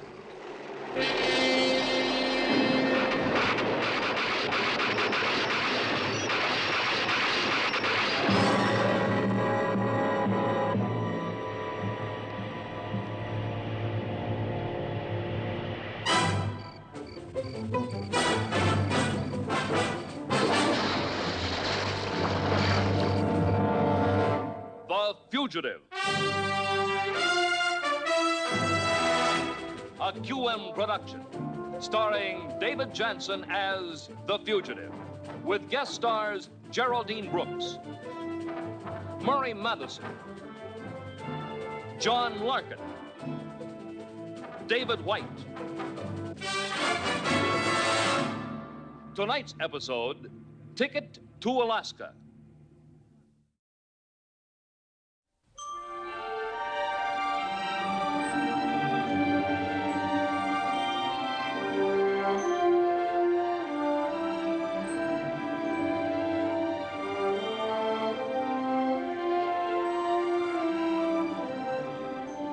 Freighter Alaskan Star, 6 hours out of Seattle, Washington, carrying a crew of 14 with accommodations for 12 passengers. One of them, Richard Kimball, now wearing the name Larry Tallman. Destination, Alaska, the 49th state. Objective, to earn a large sum of money in a short period of time, and thus underwrite the next phase in the search for his wife's killer. Fine, that was exactly right, Miss Wyatt. Try it once again, shall we? All right.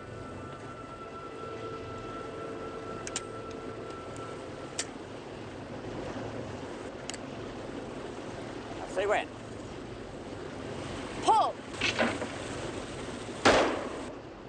By Jove, you must have equipped your gun with radar. Why? Would you like to try another round? Well, Steve, Not here, Celia. I'm on duty. you've been avoiding me ever since we left Seattle. It's just that I've been too busy. You weren't too busy on the last trip. Steve. Celia, please, now. I've got work to do.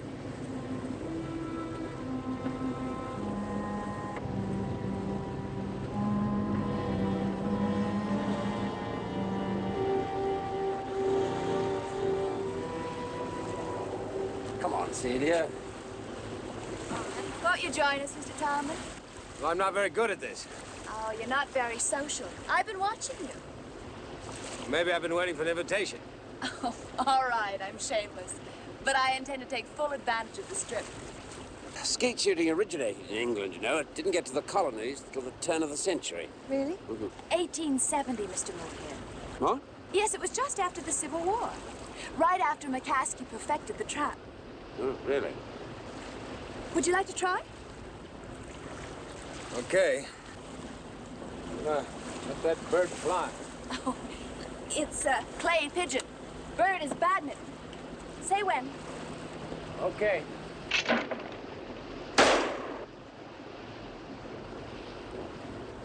This your first trip to Alaska, Mrs. Banning? Yes. Mrs. Banning and I are having a wonderful trip. Well, if there's anything you need, just... Nothing, thanks. Thank you very much. You don't have to bow to him, George. He's not a policeman. We should have flown.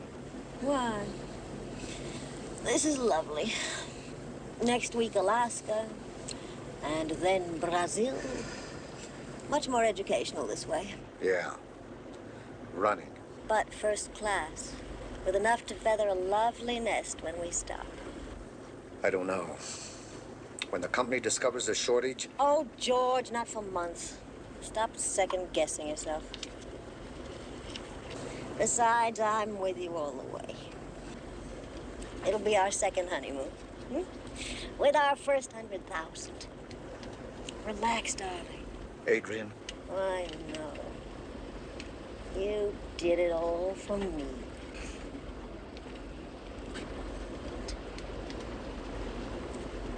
Launch coming up off the stern, sir. Half speed. Yes, sir. Yes. Say when. Okay.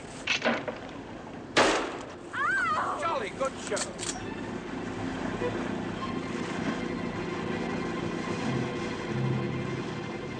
A launch. What would a launch?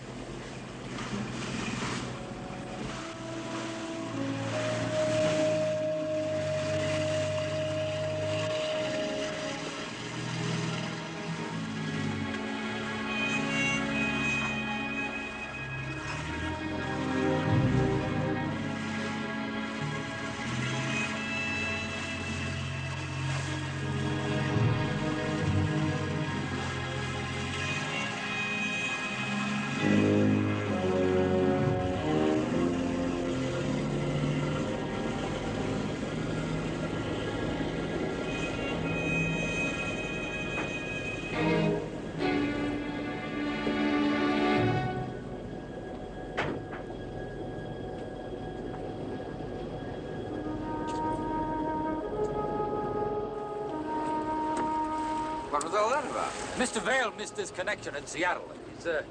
He's a construction man. Well, he really seemed to be looking us over, didn't he?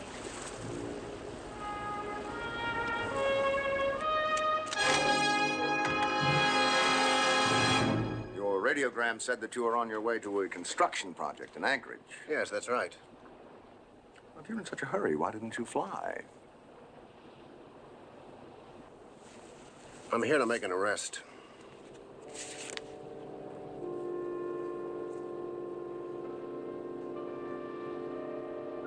One of my crew.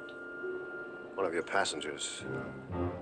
I have to make an identification first.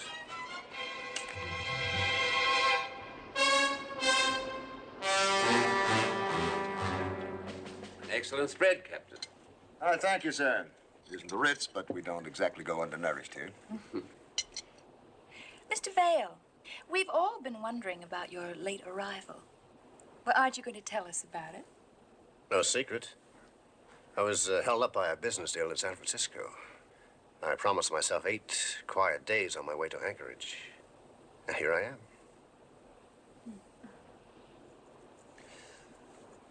How's your husband, Mrs. Banning? Isn't he hungry? Oh, I'm afraid he's not a very good sailor, Mr. Tolman. He's an excellent listener, though. I was telling him before dinner about my plan to bag the Kodiak bear, the largest carnivore in North America. Oh dear, I sound very glamorous.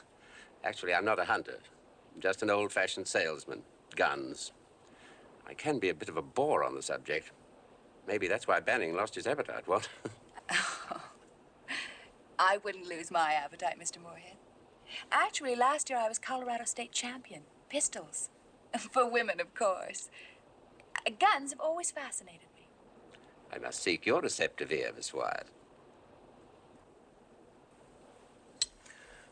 Well, I hope your husband feels better, Mrs. Banning.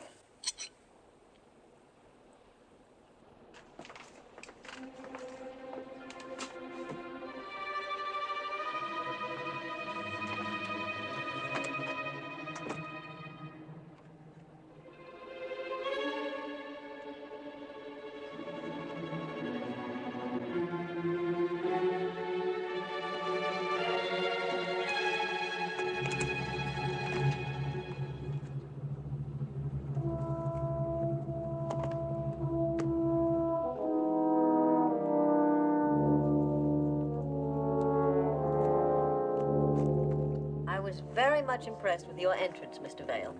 It tells me a lot about you. Oh, really? Yes. You're the sort of man who gets where he wants to go.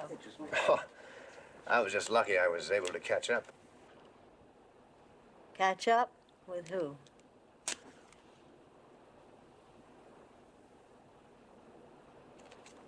You did say that this was vacation, didn't you? That's just what it is. What brought you aboard the Alaskan Star, Mrs. Banning? I'm running. From charity bazaars, and luncheon with the girls, and dull cocktail parties, and, What about your husband? Is he running too? Oh, no. Poor guy. He loves ocean travel. He calls this our second honeymoon. Ah, he must be feeling better. Yes. Excuse me.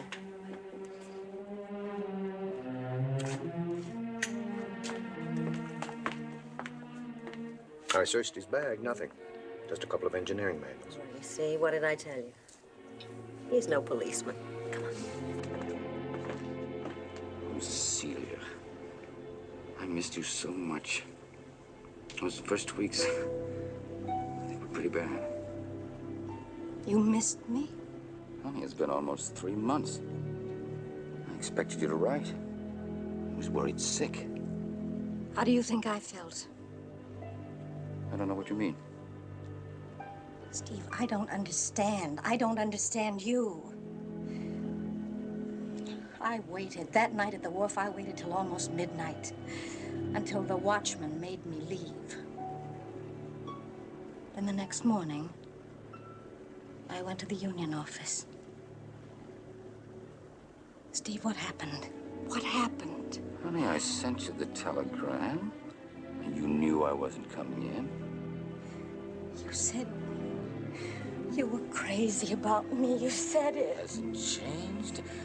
Nothing's changed. You still love me? Wait till we get to Anchorage. You see.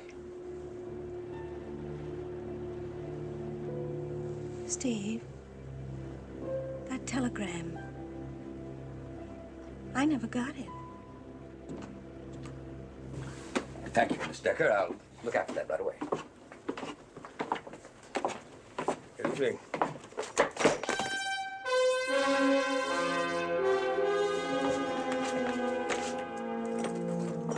Good night, Mr. Tom.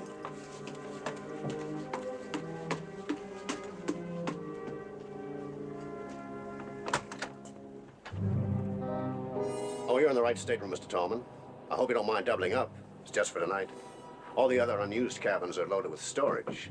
So that one is cleared. No, it's No problem. Glad to have you. Oh, good. Oh, I found this book on your bed. Are you in the lumber business? I work at it.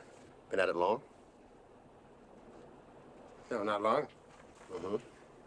Why did you leave your last place? I ran out of trees. I am asking too many questions.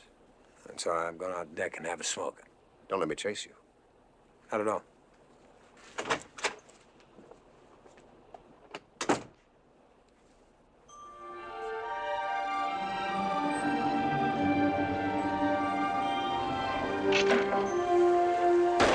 Oh, marvelous!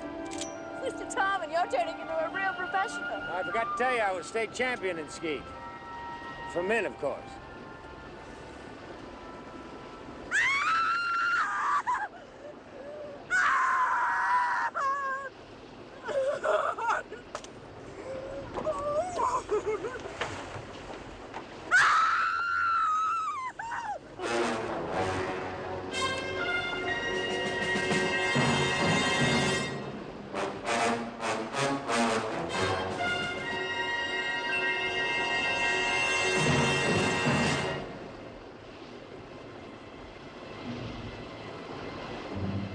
Dead.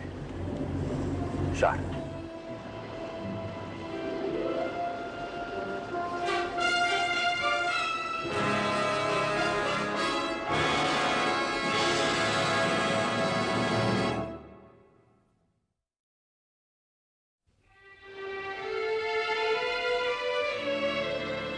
The Alaskan Star, 2 days out of Seattle, Washington, on the open sea. At 2:15 p.m., a radiogram is received, placing the freighter under jurisdiction of the United States government.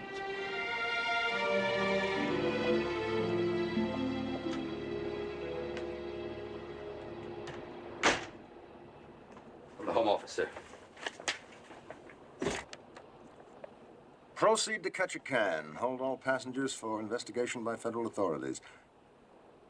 War Crimes Commission suggests you ascertain Korean War background of all concerned with special reference to International Brigade. War Crimes Commission? That means Vale must have been after it. A war criminal. Or at least it looks like it. Also looks like the man Vale was after got to Vale first, Well, sir, shall I assemble the passengers? Yes, Mr. London. In the dining room, please. Oh, what about the shakedown? Stem to stern, sir. No sign of the gun. Probably thrown overboard. Vale's effects? Just this one suitcase. His wallet? Wasn't on the body, sir. That probably went overboard, too. 4 harpies of the sea. Shipwreck, epidemic, mutiny, murder. So far, I've been spared with nothing more serious than a squall off of Antibes. And now this. No, go get the passengers, Mr. London.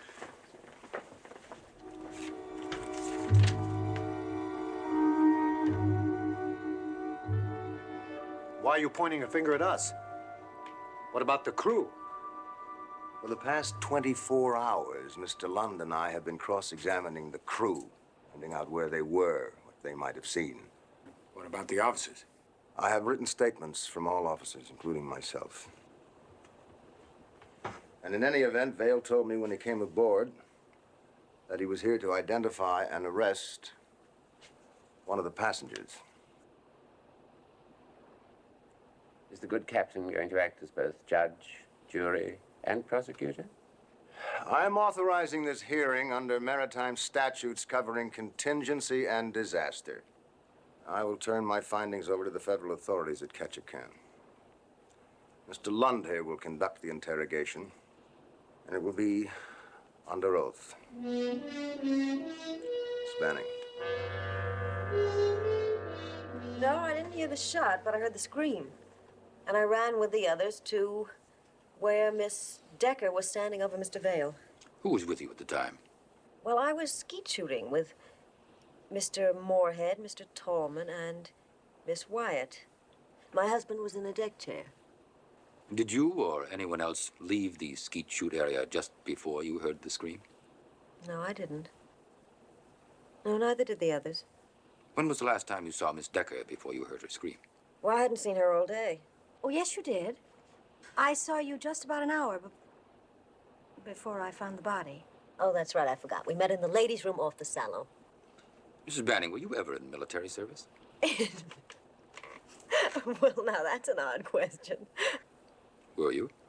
No. Mrs. Banning, your statement, all of your statements, being taken under oath. Now, let's not run the risk of the charge of perjury. I have forwarded the entire passenger list to the authorities. Well, I was with the American Red Cross, but that's not military service, is it? When was this? The Korean outbreak. I met my husband in Japan. We were married in Kyoto. Your birthplace is listed as, Novgorod, Russia? Novgorod. It's a village outside of St. Petersburg. Yeah, that was before the communists changed it to Leningrad. I wouldn't have known you were foreign-born, Mrs. Banning. You have no accent. Well, I was 3 months old when my family fled for their lives. They were White Russian. I was educated in an American mission in Shanghai. I'm very grateful to the Americans. After I married George, I became an American citizen. And proud of it. Did you know Mr. Vale? No, I hadn't met him until yesterday. Mrs. Banning, did you ever hear of the International Brigade?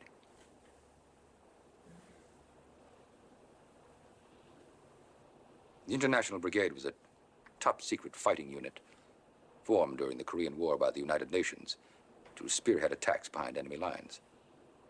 Ever hear of it? No. Thank you, Mrs. Banning. There may be more questions later. I'm a controller for a plastic firm in Seattle. I'm on a 4-week leave. Adrian and I covered Europe and the States, so we thought it was about time we took a look at Alaska. And maybe the Philippines and sort of a second honeymoon in Japan. Did you know Mr. Vale? Never set eyes on him before. And your last contact with him?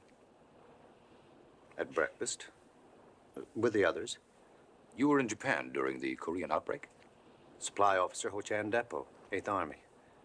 But I never heard of any international brigade. Now then, Mr. Banning, where were you between breakfast time and the skeet shoot when you heard Miss Decker scream? That's right. I was planning to do some hunting. What guns did you bring with you? A Wesley Richard, 12 and 20 gauge, also a Holland and Holland, among others, including the usual sidearms. As far as I know, they're tucked away in cargo per regulations. I might add, had any one of them been used, including the smallest, a Webley and Scott, it would have blown Vale's head off. Mr. Moorhead, nobody is saying that any of your guns is involved here. I was anticipating. Has the death weapon been found? No. Carry on, Mr. London. I expect it was thrown overboard, as would Mr. Vale if the killer could have managed it. Why do you say that? Well, he was a fairly heavy man. I know if I were to kill a man, I wouldn't leave him lying around to be discovered. Did you know him? No, sir, not at all. Mr. Moorhead, what about the skeet shooting gun? Couldn't that have been used? No, I'm afraid not, my dear. The skeet gun fires buckshot. Mr. Vale was killed by a bullet. Mr. Moorhead, have you ever been in the Army? Indeed, I have. World War II and Korea. How did you serve in Korea? Infantry officer, 3rd Battalion, Fieldstone Unit. Operating out of Cheonju. A ragged time it was. When you were there, did you ever hear of the International Brigade? I did.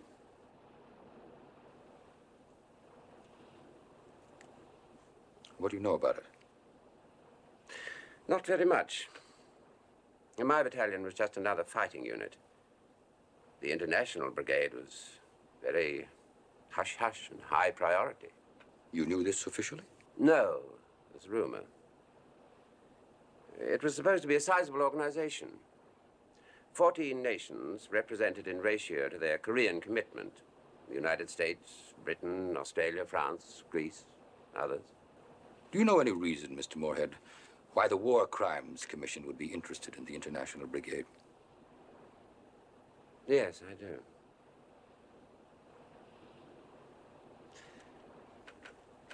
Not many people know the brigade was annihilated on its very first mission. Or there may have been a few survivors. Obviously, there was a leak somewhere. Secret information got through to the enemy. A betrayal, everyone thought at the time. But you yourself had no contact with the brigade? None at all. Mr. Lund, was Vale here to investigate the brigade's destruction? Mr. Moorhead, would you please allow us to ask the questions? I have offered a great deal of information. And as this is informal... Mr. Moorhead. I think it might be helpful to know exactly who Vale was and what he was after. Mr. Moorhead, would you please confine yourself to answering? Now, Miss Decker, you were on the foredeck when you discovered the body. Now, what were you doing there? I was expecting to meet someone. Who?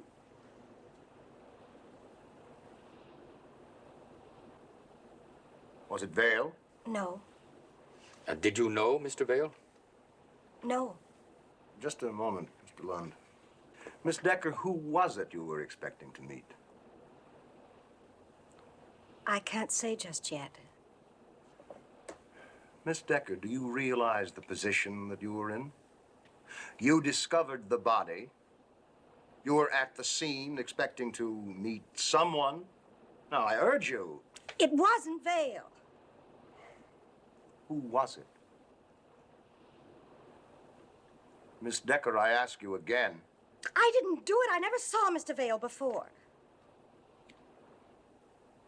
Mr. Lund will return to this witness.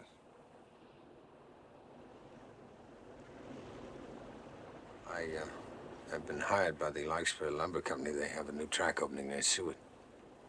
Were you in Korean service, Mr. Tom? No, I had a punctured eardrum. I see. Did you know Mr. Vale before he came aboard? Nope. You shared your cabin with him. When was the last time you saw him alive? In the cabin about a half an hour before Miss Decker found him. Then you were the last one to see him alive. Not exactly. The murderer was. No, I didn't hear the shot. You were on the foredeck just after breakfast, were you not? Was I? I don't remember. Yes, I saw you from the bridge, just before I went below. Oh, I only stayed for a minute. I assure you I did not hear the shot. And, Captain, my hearing is very acute. Thank you, Miss Wyatt. Well, my apologies to all of you for this interrogation. All except one. Especially since the authorities will be waiting for you at Ketchikan to put you through it again. That'll be all for now.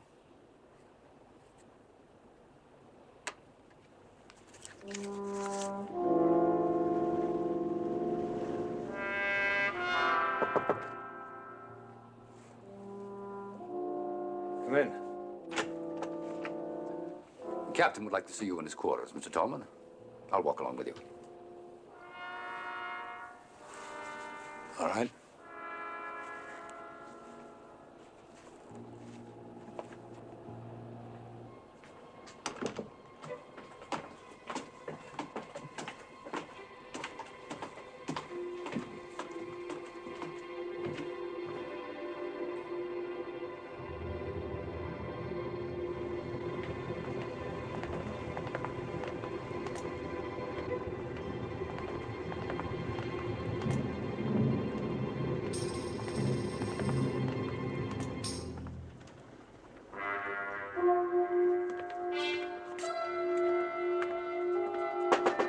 Come in.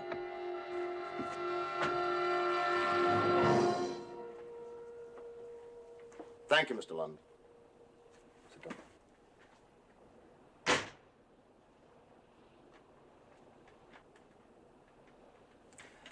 Mr. Tallman, we live in a remarkable age. I can remember when wireless was a fairly new thing on ships. Today we have advanced technology. We have radar, radiograms, ship-to-shore communications. They've shrunk the oceans of this world. Larry Tallman, 1443 Cecil Avenue, Pittsburgh, Pennsylvania. Next of kin, Gladys Tallman, sister. There is no Cecil Avenue in Pittsburgh, Pennsylvania. There is no Gladys Tallman nor Larry Tallman listed in the directories of that city. Now, the information supplied me by the other passengers has all been verified, and I'm satisfied that these people are who they say they are. Lack of statistics is not a crime, Captain. Mr. Tallman, it takes a unique talent to slither through the 20th century without numbers. Now, I have to assume that you didn't suddenly spring into life like Dionysus from the thigh of Zeus. At your age, you must have earned your living for 10 or 15 years. I've been around, yes. Where? In there. Well, name 3 or 4 places since you were 21. I'd be very happy to have them checked out. I've forgotten most of the places I've worked at. I'm not a one-place guy.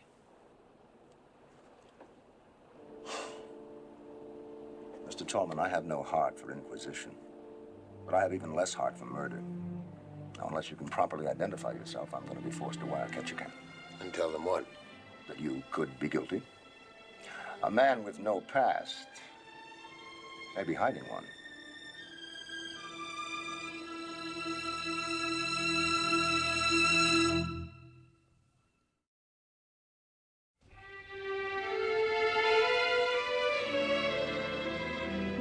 "36 hours to Ketchikan, Alaska. 36 hours to the moment when Larry Tallman will be turned over to the federal authorities." Come in. Well, I expected to see you in irons, or whatever it is they do on American ships. I saw Lund dragging you up to the bridge. I gather you're high on the captain's list. I didn't kill Vale. I had no reason to. That's all our stories. According to the straw vote in the salon, the captain was right about you. What was your voting? Abstained. I was impressed by your placing yourself as last on the list to see Vale alive. It was a needless admission unless it was honest. Thanks. I need a friend.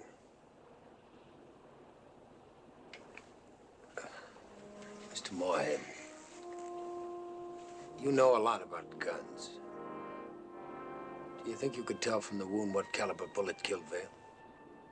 I think so. Why? I have an idea he was killed with a small caliber pistol. If I'm right, I think I can clear myself. Clear me, too. I don't own a small caliber pistol. The body's down below. I don't think the captain would appreciate our interest in the deceased. Well, I have to find out.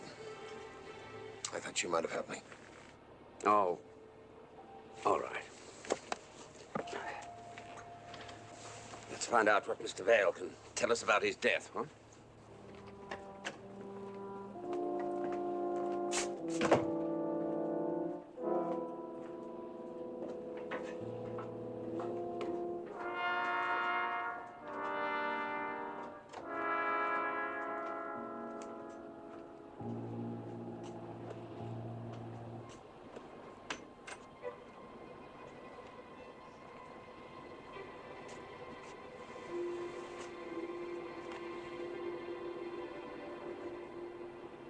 No doubt about it, small caliber. Probably a 22 or 25. My guess is at extremely close range. Well, I hope this helps. I'm very grateful. You'll repay the favor by keeping me informed on anything you come up with. I've got a stake in this too, you know. I'd be glad to.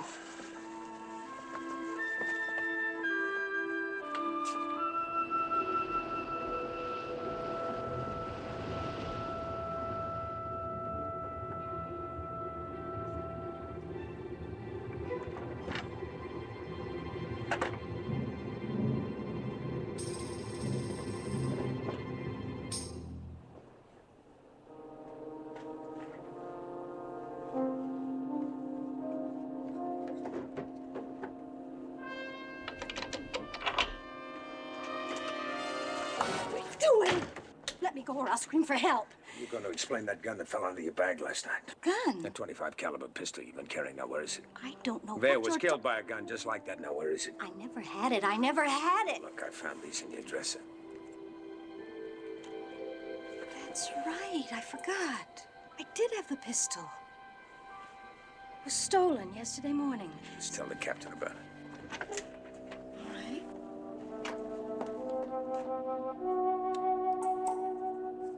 Miss Decker, you certainly must be aware of the significance of these cartridges. I told you the gun was stolen. Why were you carrying it in the first place? Captain, that was a search for the missing weapon, right? Yes? And everyone was searched, all the cabins. Well, this box of cartridges overlooked. I had no trouble finding it. Mr. Lund, can you explain how this box of cartridges came to be overlooked when you searched Miss Decker's cabin? Well, maybe she hid them outside her cabin. Hid? Oh, I never hid those cartridges at all. All I want to know, Captain, is why weren't they found in the shakedown? Why weren't they found, Mr. Lund? Tell them, Steve. I asked you a question, Lund. Lund? I never searched her cabin. Why not? Because she's an old friend. I said I wouldn't bother her. You wouldn't bother her? A murder is committed and you wouldn't bother her? Well, as of Anchorage, you are off this ship, Mr. No, please, Captain, don't fire him. He didn't have to search my cabin. He just knew I couldn't kill anybody. Steve knows me too well for that. But he couldn't tell you, Captain, because you have rules about officers and passengers. Miss Decker, would you please get to the point? Celia, you don't have to. It's all right, darling. We're going to be married, Steve and me, as soon as we get to Anchorage. We fell in love just 3 months ago.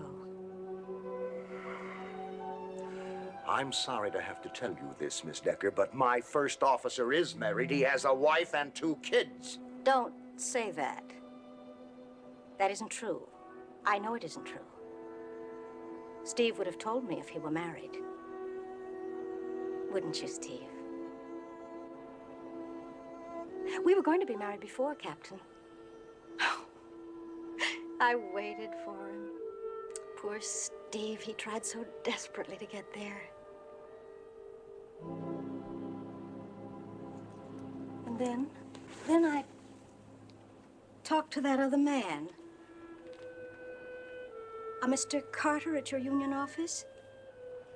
He said that same thing. About a wife, I mean. Well, you know how women are. They believe anybody.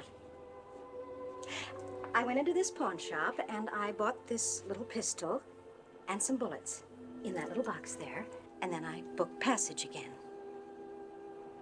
Thinking these wicked, sinful thoughts.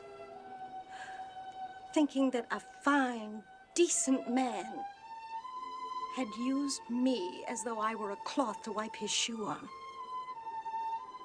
But it just wasn't true.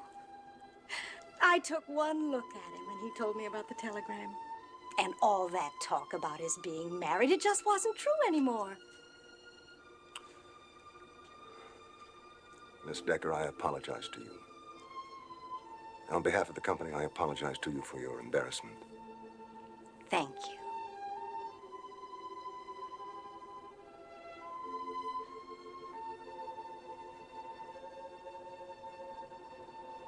Steve?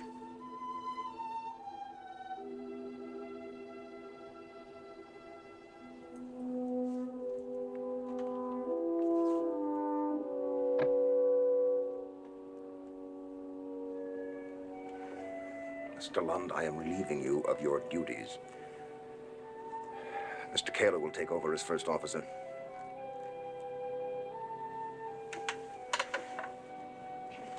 Yes, sir.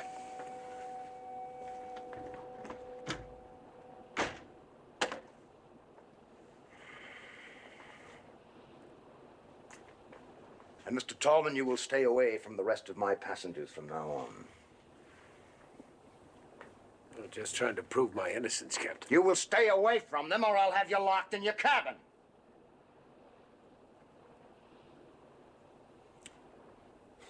Oh, I'm sorry, but this business with London's... How would you like a cup of coffee? I would.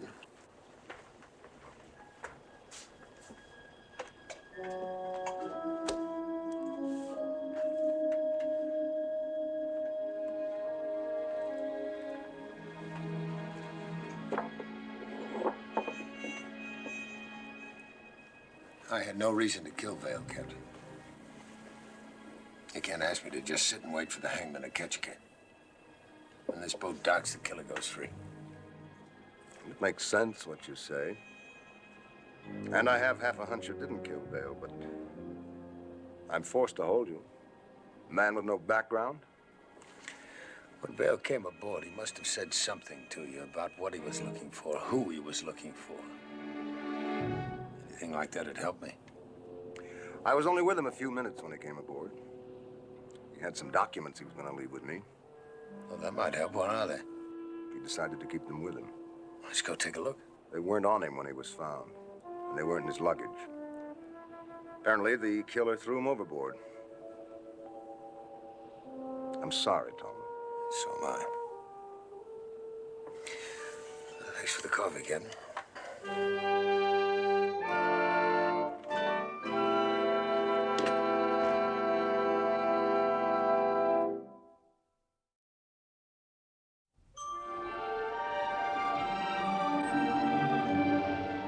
Larry Tallman can run no faster than the ship moves.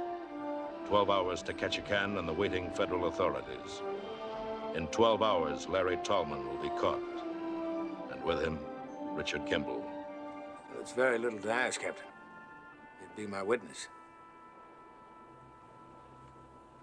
Thank you.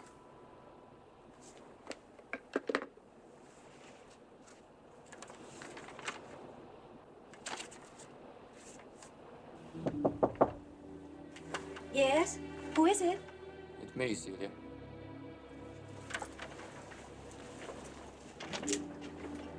Steve. Come in. Oh, come in.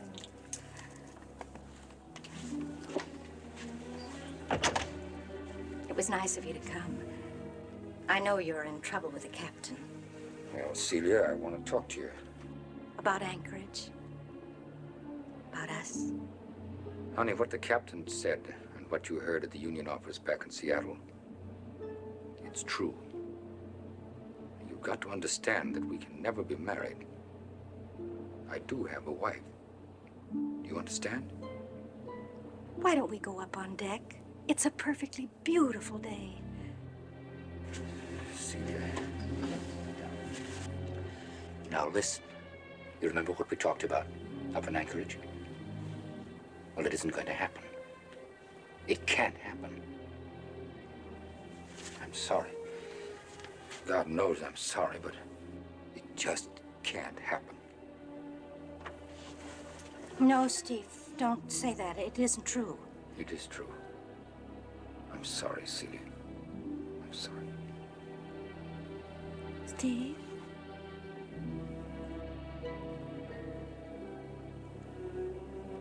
Steve? Come in.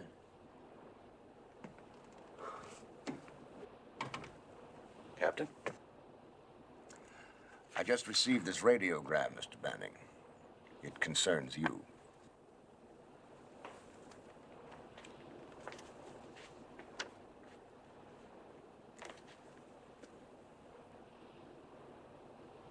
There must be some mistake. Embezzlement usually is a mistake, Mr. Banning. I can explain this, Captain.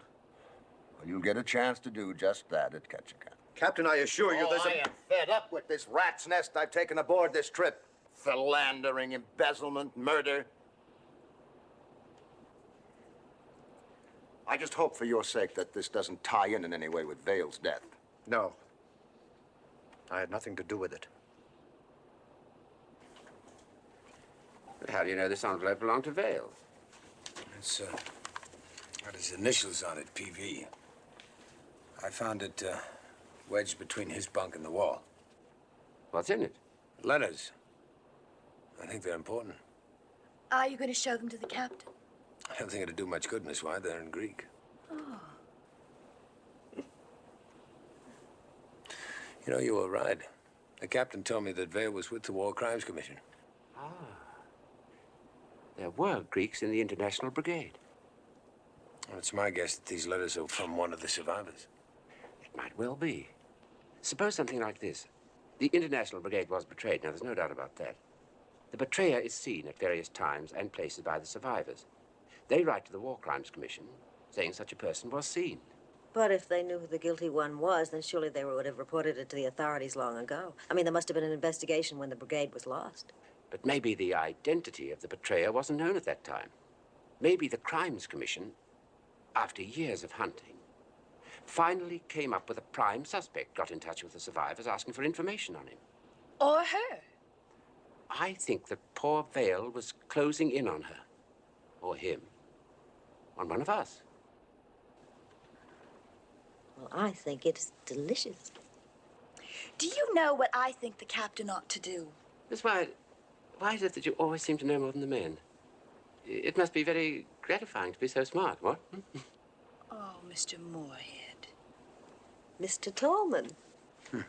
There must have been a very good reason why Mr. Vail was put in your cabin. Well, we were the only bachelors aboard. He didn't have much choice. Well, after all, he was assigned to you, old boy. Well, aren't you going to show them to the captain? Yes, I will. I thought maybe I could get a translation first. There's a man down in the engine room that speaks Greek. I'm going to go down and see him.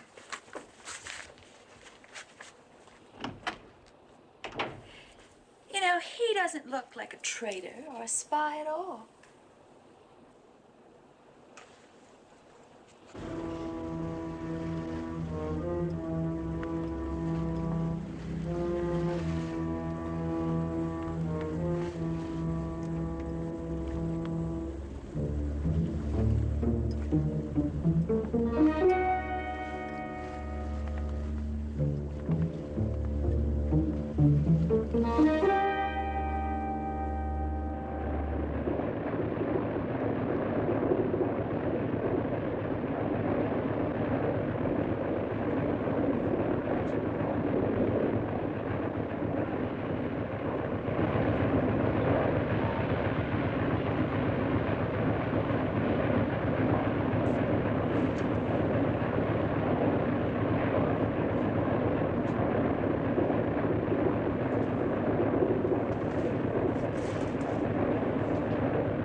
I'll have the letters. Don't turn around. No letters, Mrs. Banning. Just blank pieces of paper. Open the envelope. Give me the letters. You killed Vail before he could identify you.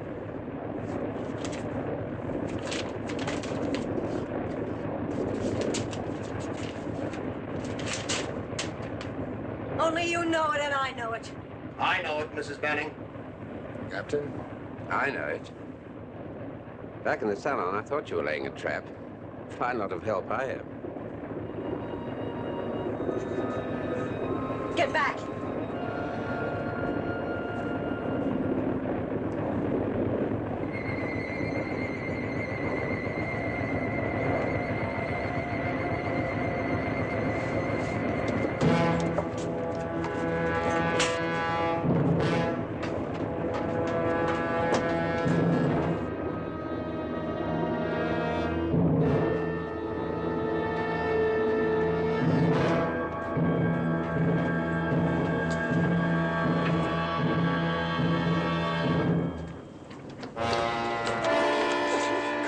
Let me go! Let me go! Let me go! Vail knew you sold out to the communists, didn't he? Oh, you're really something, Mrs. Banning. I didn't do it for the communists. I did it for money, Mr. Tallman. For money. What else is there? Let's get her inside.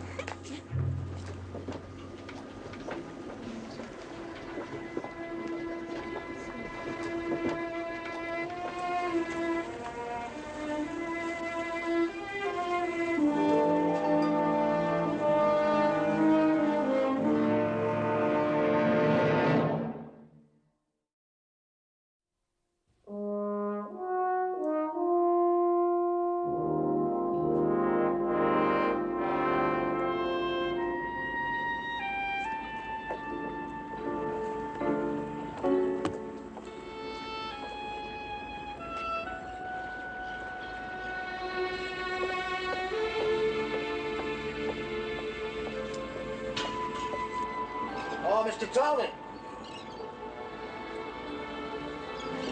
I just received a radiogram. Adrian Banning was actually Anna Janoff.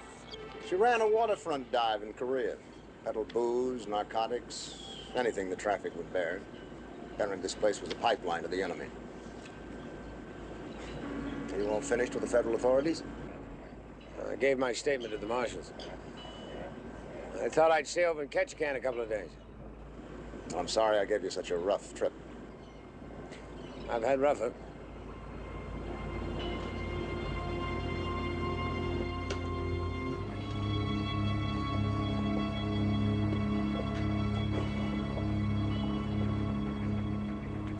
I guess they'll be facing a grand jury.